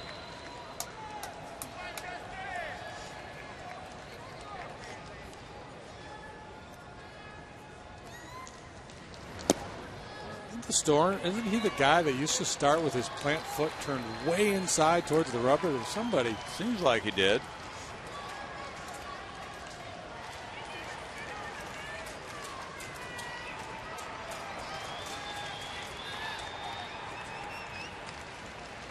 Oakland has a 5-0 lead in the 4th over the Angels. Johnny Gomes hit his 12th homer. Missing there. He falls behind 2-1 on J-Max. C.J. Wilson's throwing for the Angels tonight. They're a half game in front of the A's.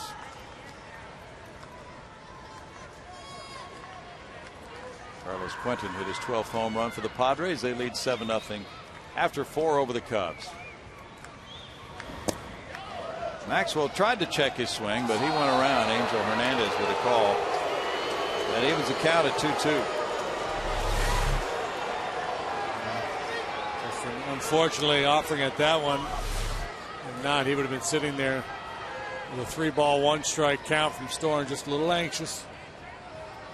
Storen, that was the deal last night. Had a hard time hitting that outside corner. He gets a swing and a miss at a slider. Flores with the toss to first for the strikeout to end the 11th inning and send this game to the 12th, tied 2-2.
Moving to the 12th inning, Mickey Story from Florida, born in Fort Lauderdale, went to Florida Atlantic University, 26 years old. Wife and child drove up from Florida to see him in Atlanta. And now he's pitching for the third time as a major leaguer. This is his 5th year in professional baseball. Worked his way up through the A's system to AAA and then joining the Astros last year at Oklahoma City, pitching 23 times. Now in a big league game in the 12th inning, facing Michael Morse, who now gets another opportunity to extend his career high 15-game hitting streak. He's 0 for 4. Got a lot of company. There's a whole bunch of 0 for 4s in this game tonight. Each club with 4 hits, no errors, and 2 runs. And 5 men left on base for each club. How even can you get? Each club has a 2-run homer and a lot of good relief pitching. That's smack to center field. J. Max way back up toward Towles Hill. That one will go up to the top of Towles Hill, 436 feet away, and it's a double for Morse. His 12th of the year, and he now has a new high 16-game hitting streak. That's the first hit from anybody in the Nationals lineup in the first 5 spots. He crushes this thing to center field, and this is what makes Minute Maid Park play a lot more fairly than many visiting players think. They think about the Crawford boxes and the cheap home runs you hit there, but maybe his best bolt of the year. Now Bo Porter, the third base coach, comes down to talk to Roger Bernardino. Sturris has come in to pinch run for Morse. This is his tour's first night with the Nationals. Just claimed on waivers from Milwaukee yesterday. And the Astros are looking for a bunt from Bernardino, who's 0 for 2 with a pair of walks. Now Brad Mills is going to come out. So talk to his guys about how he wants this play defended. How aggressively does he want them to go after his Torres at third base? Normally it's a situation where you're going to be very aggressive to try to nail that runner. Bo Porter going over things with his Torres. It was Bo who threw up a stop sign last night for Roger Bernardino, who wound up scoring the winning run, ignoring that stop sign. Now Bernardino trying to move his Torres. Yeah, that was a home run in many other parks, but Morse wound up with a double and then left for the pinch runner.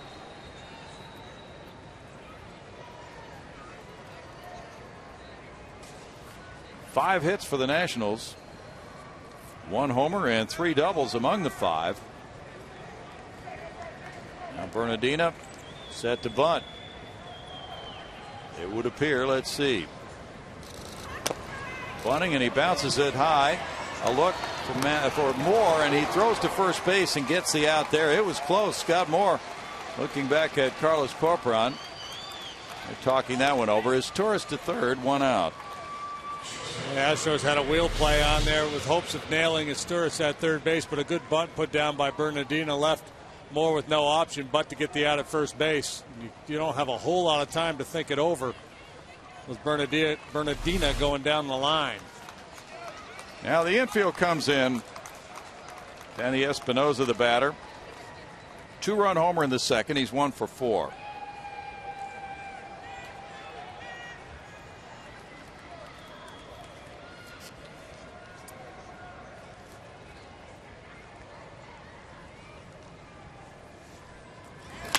Espinosa rips one foul outside the first base line for strike 1.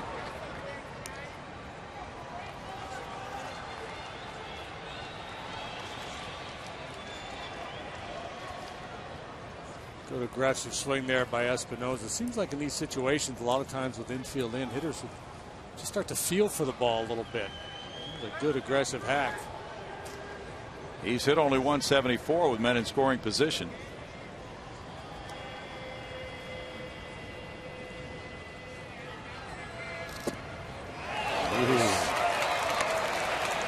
Story dropped a slow curve on him. Mickey not a strikeout pitcher, but this is certainly a time when you're going for one. With the hitter down on the count, no balls, 2 strikes. potential winning run on third base, infield in. Boy, if you can keep this ball out of play, that would be huge. Jesus Flores is on deck.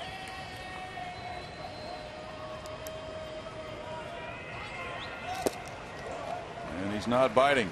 Espinosa takes the ball to go to 1-2 in the count.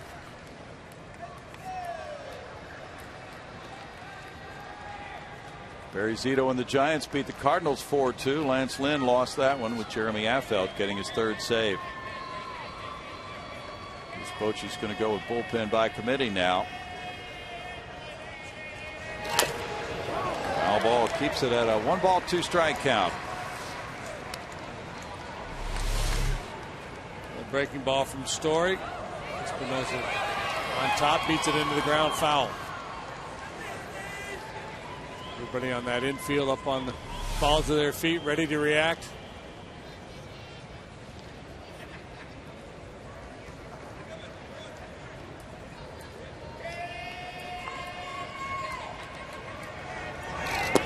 Espinosa takes 2-2.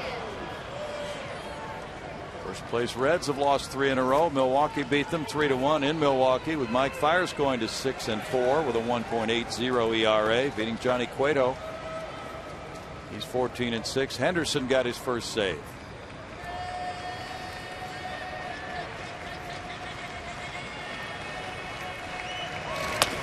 Little tap. Story can't get it. It hits the bag and kicks on into left center field. And it's 3-2 Nationals. Story tried to barehand it, but he was falling down as Torres scores the go-ahead run.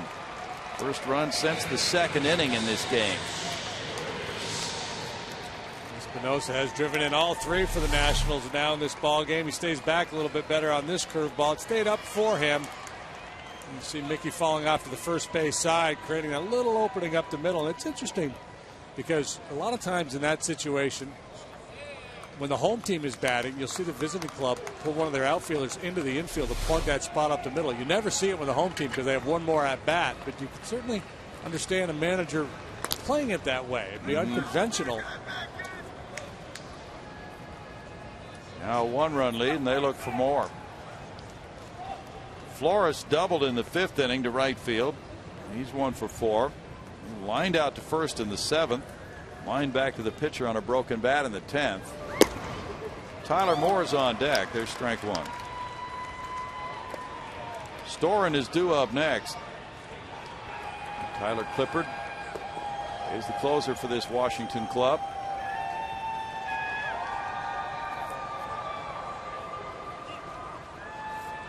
Carlos Zambrano got the win for Miami. There's the throw to first. 4-2 at New York over the Mets and Jonathan Neese. Bruce Chen and the Royals beat the White Sox 5-2 over Jake Peavy.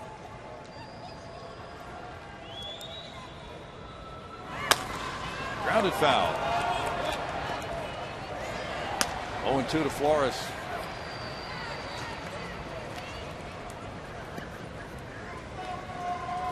Ryan Dempster in Texas down the Red Sox 6-3, beating John Lester. Joe Nathan picking up his 22nd save. Justin Maxwell's in right center field.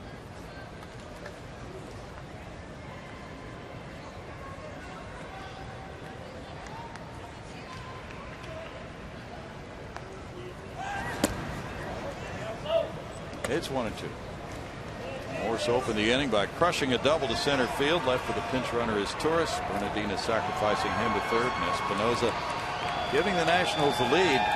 Their first.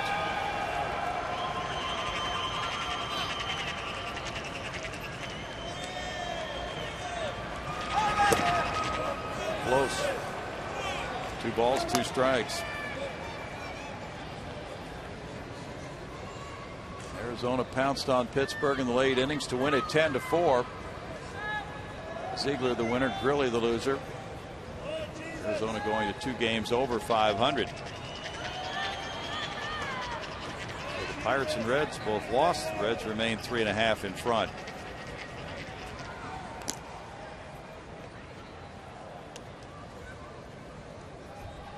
Cardinals lost as well, and they stay 6 games back.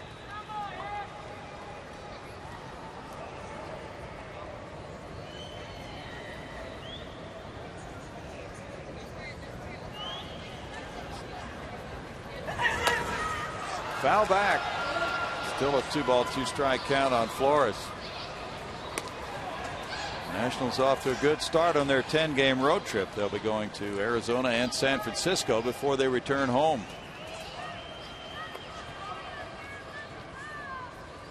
If they win tonight, they would be 35-21 on the road this year.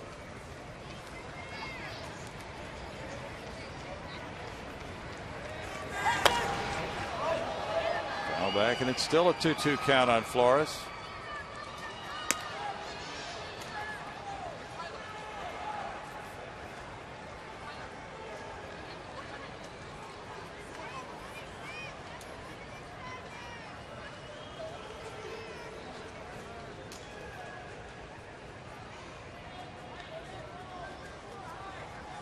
Clippard worked hard last night, struggled, was not at his best. And up 2 or 3 times already tonight. Maxwell comes in center, still moving, and now makes the catch. 2 outs now.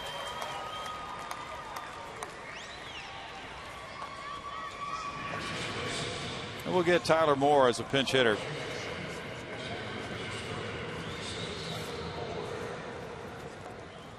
Moore came up with an opposite field game tying pinch RBI single on Saturday against Miami. 295, 6 homers, 18 runs batted in for Moore. He had 310 for Syracuse this year, and he's hit 71 minor league home runs. Moore a pinch hitter last night, and he takes that one for ball 1. Moore was hit by a pitch in the game last night.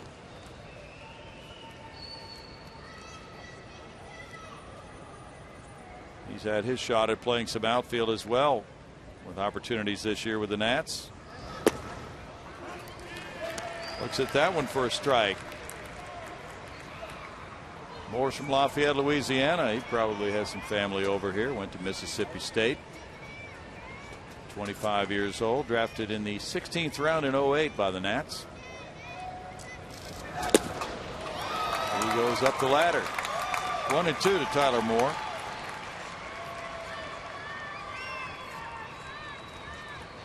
He was the Carolina League MVP 2 years ago, hitting 31 homers for Potomac and driving in 111 runs. Last year, 31 long balls for Harrisburg and 90 runs batted in for Moore.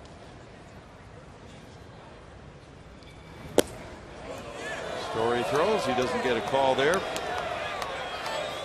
2-2.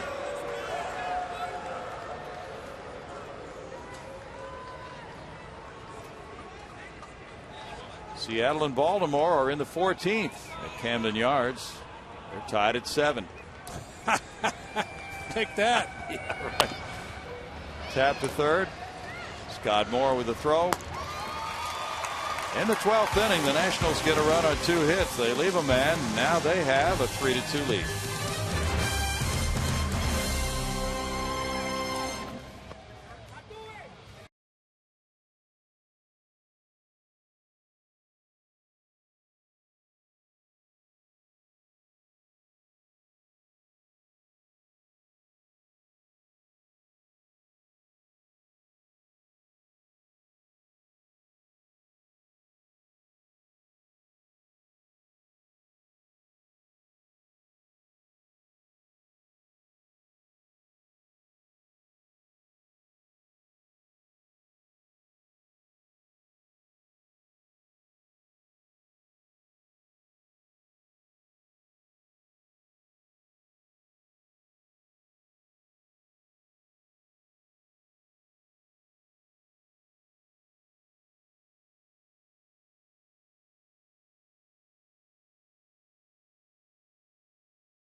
Davy Johnson is making moves.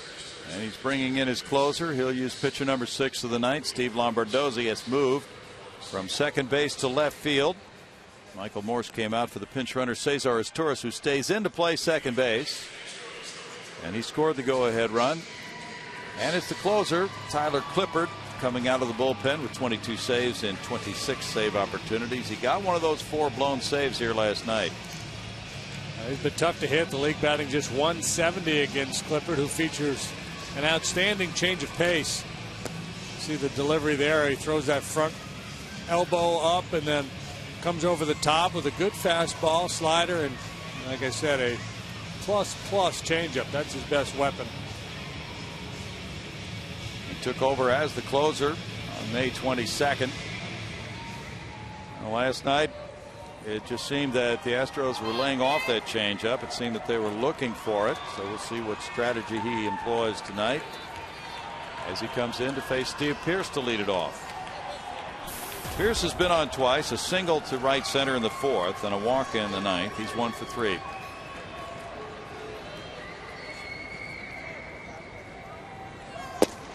There's strike 1. Leading with a fastball this time for Clippard.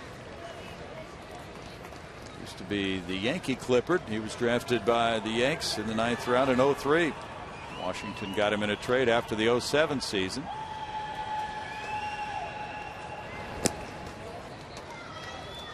One ball, one strike.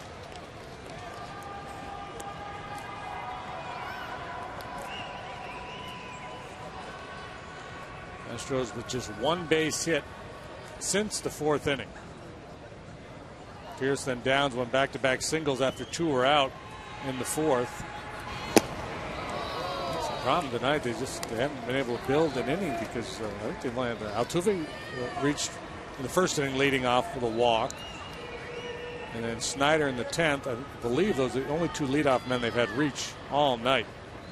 Most of their base runners have come after 2 were already out. Yeah, you're right. Foul back. 1 ball, 2 strikes. Clippard is from Lexington, Kentucky. The starting pitcher in the minor leagues. Yankees brought him up at 07. And they spun him off to Washington in that trade after that year. He's become a real mainstay. Change up missing there. That brings the count to 2-2 for Clippard. Clippard pitched 78 times for the Nats in 2010. He won 11 games that year, had 23 holds, worked 91 innings, and struck out 112. Bounced back with another big year last year, 88 innings, leading all National League relievers. Hammered to left field. It's hooking, and that one will be fouled. Oh, my.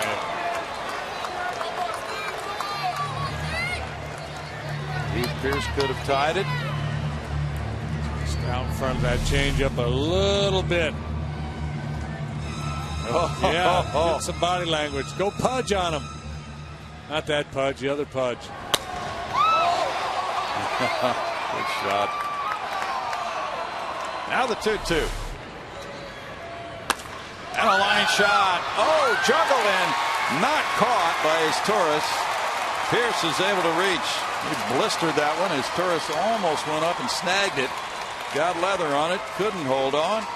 And Pearce is credited with a single. Boy, what a great at-bat by Pearce. Just misses the game-tying home run on a changeup. And Clippard comes back with a fastball, and he was all over it. Down and away. Uses the lower body. Izturis almost with a bit of magic there with the bare hand after knocking it down with the glove. Just about caught it with a bare hand. J.D. Martinez on deck. Scott Moore, the batter. He drew an intentional walk in the 9th inning.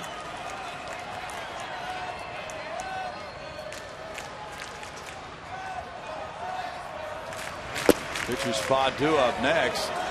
This is ball 1.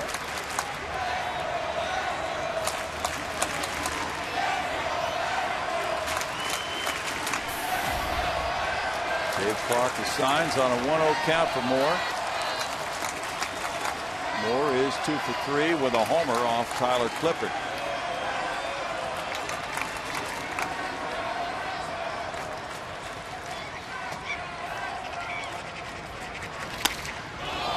Papa Zimmerman.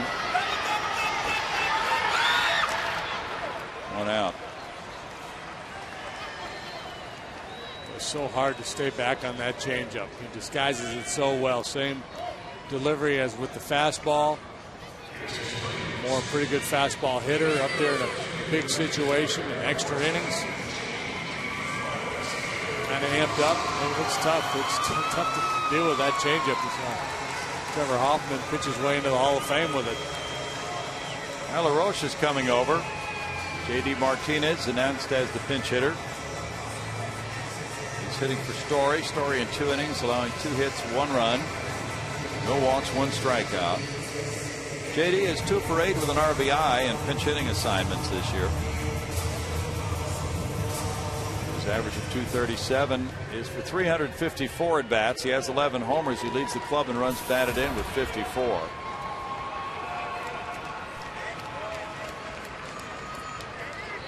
Carlos Corporon's on deck.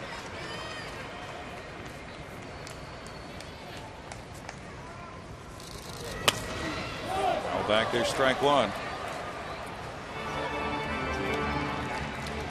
That's what happens with the fastball of Clippard because of the changeup. He gets a lot of late swings on his fastball. If you take that fastball right there in isolation, you're thinking, man, JD just missed a heater right over the heart of the plate. He should have done something with it. But when you have to respect that changeup that he'll throw in any count.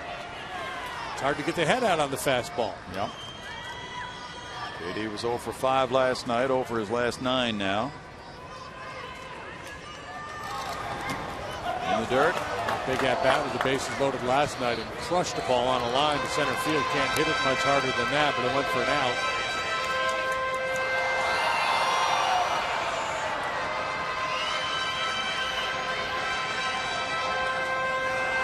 Wouldn't they love a game-winning 2-run shot? Been a while since we've seen an Astro get the old shaving cream pie in the face routine. It certainly has.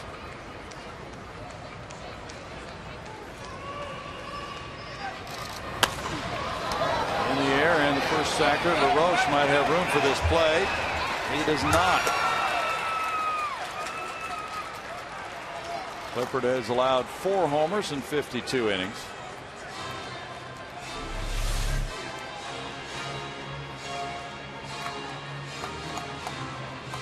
The gloves go to work. Fair game once it's in the stands.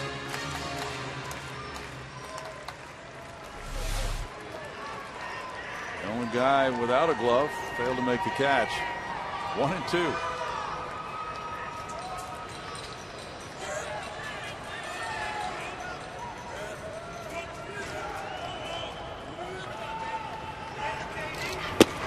And a fastball struck him out. 2 outs. Stayed with the fastball. Elevated this one a little bit above the belt.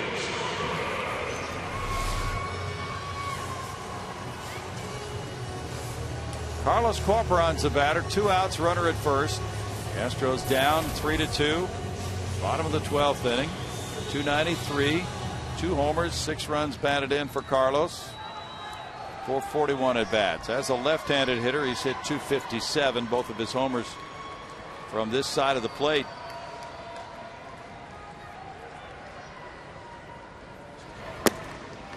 Carlos looks at it. It's ball 1. He was the starter last night, going 0 for 3 and was hit by a pitch in the 9th inning, then left for a pinch runner. He went 1 for 8 in the Atlanta series.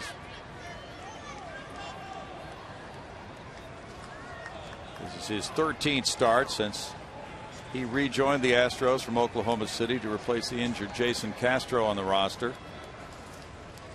Jason currently on a rehab assignment with Oklahoma City. It's 2-0 to Corporon. Castro might be about a week away from returning to the Astros if everything goes well. Just a guess.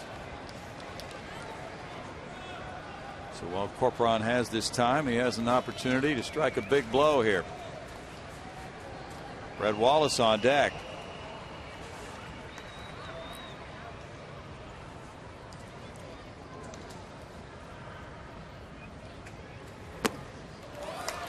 there's ball 3. 3 balls, no strikes. Clippard once again struggling.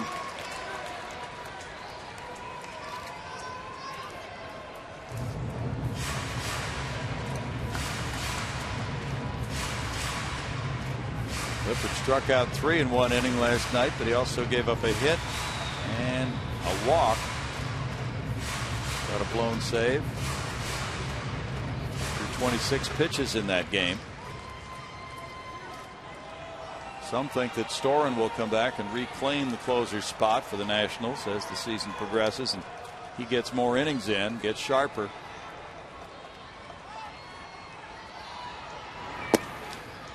That's a strike to Corcoran. He started the bat, then pulled it back, and it's 3-1 now to Carlos.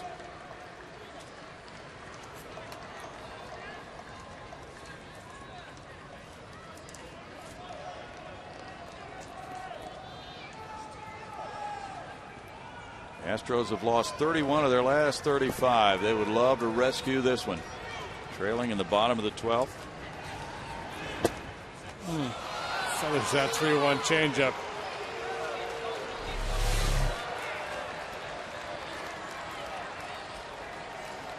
Now if you're the hitter, you know, you just can't sit on either the fastball or the changeup. 3-2, 2 outs. LaRoche plays back behind Pierce, who would take off on the pitch. That would give the Astros a little bit of an edge. Corcoran hits one in the gap. It's going to get very interesting here. Outfielders all really deep. Runner going, and that's a swing and a foul ball. Staying alive. Yes.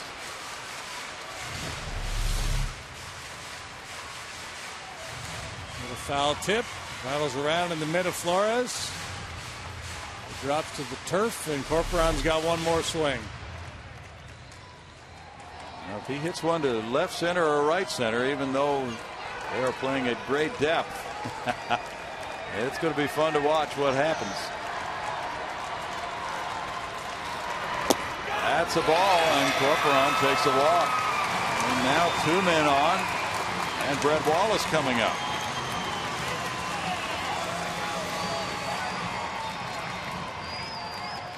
Walk number 6 for Nationals pitchers tonight.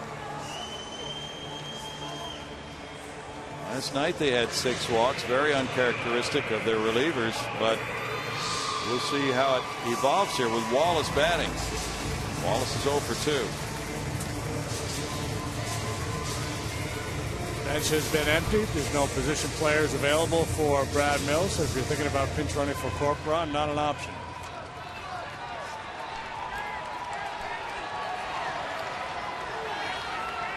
Wallace flying to right, and he struck out.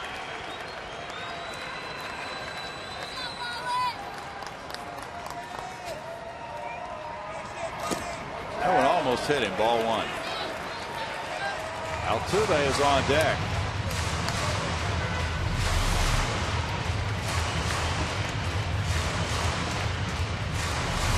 .21 pitches for Clippard tonight. It would be surprising to see him tomorrow night. Oh, he's going to get him right here.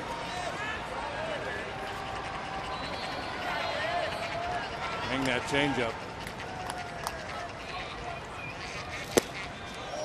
He takes it for a strike. 1-1 for Clippard.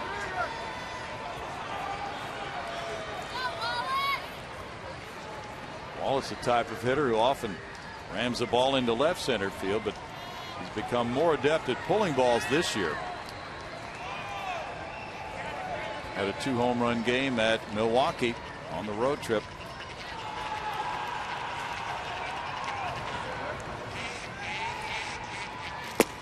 That floats in for a strike at 80.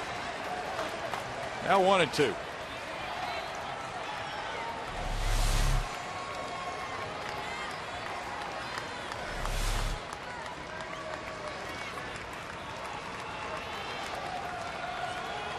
Clippard has some working room. Might try to sneak a fastball on the inside edge here.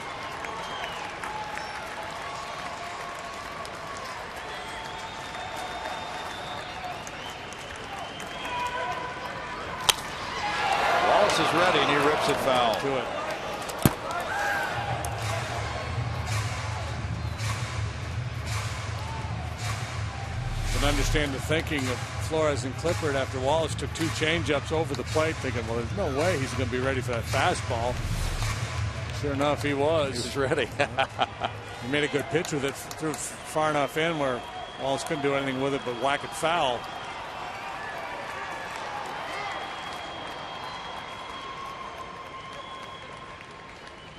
Wallace has worked very hard to get back to the big leagues this year.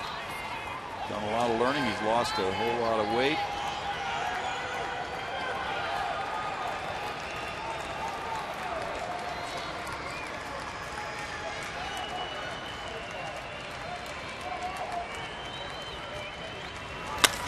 That smoke to center field. Bernardino way back to left center. Back to the warning track. Leaping at the wall. Bernardino caught it to end the game. Phenomenal catch by Roger Bernardina, saving Tyler Clippard and the Nationals. Got to be kidding me. Unbelievable. That ball was crushed by Wallace. Thought maybe it would get out of the ballpark, but then for sure he's not going to catch it, is he? Take a look. Wow, what a play by Bernardina. Astros obviously would have won this ball game. Moving with the swing, both those runners would have come home. That is just an amazing game-saving catch by Roger Bernardina. And the Nationals win it in the 12th. Final score 3-2 Washington.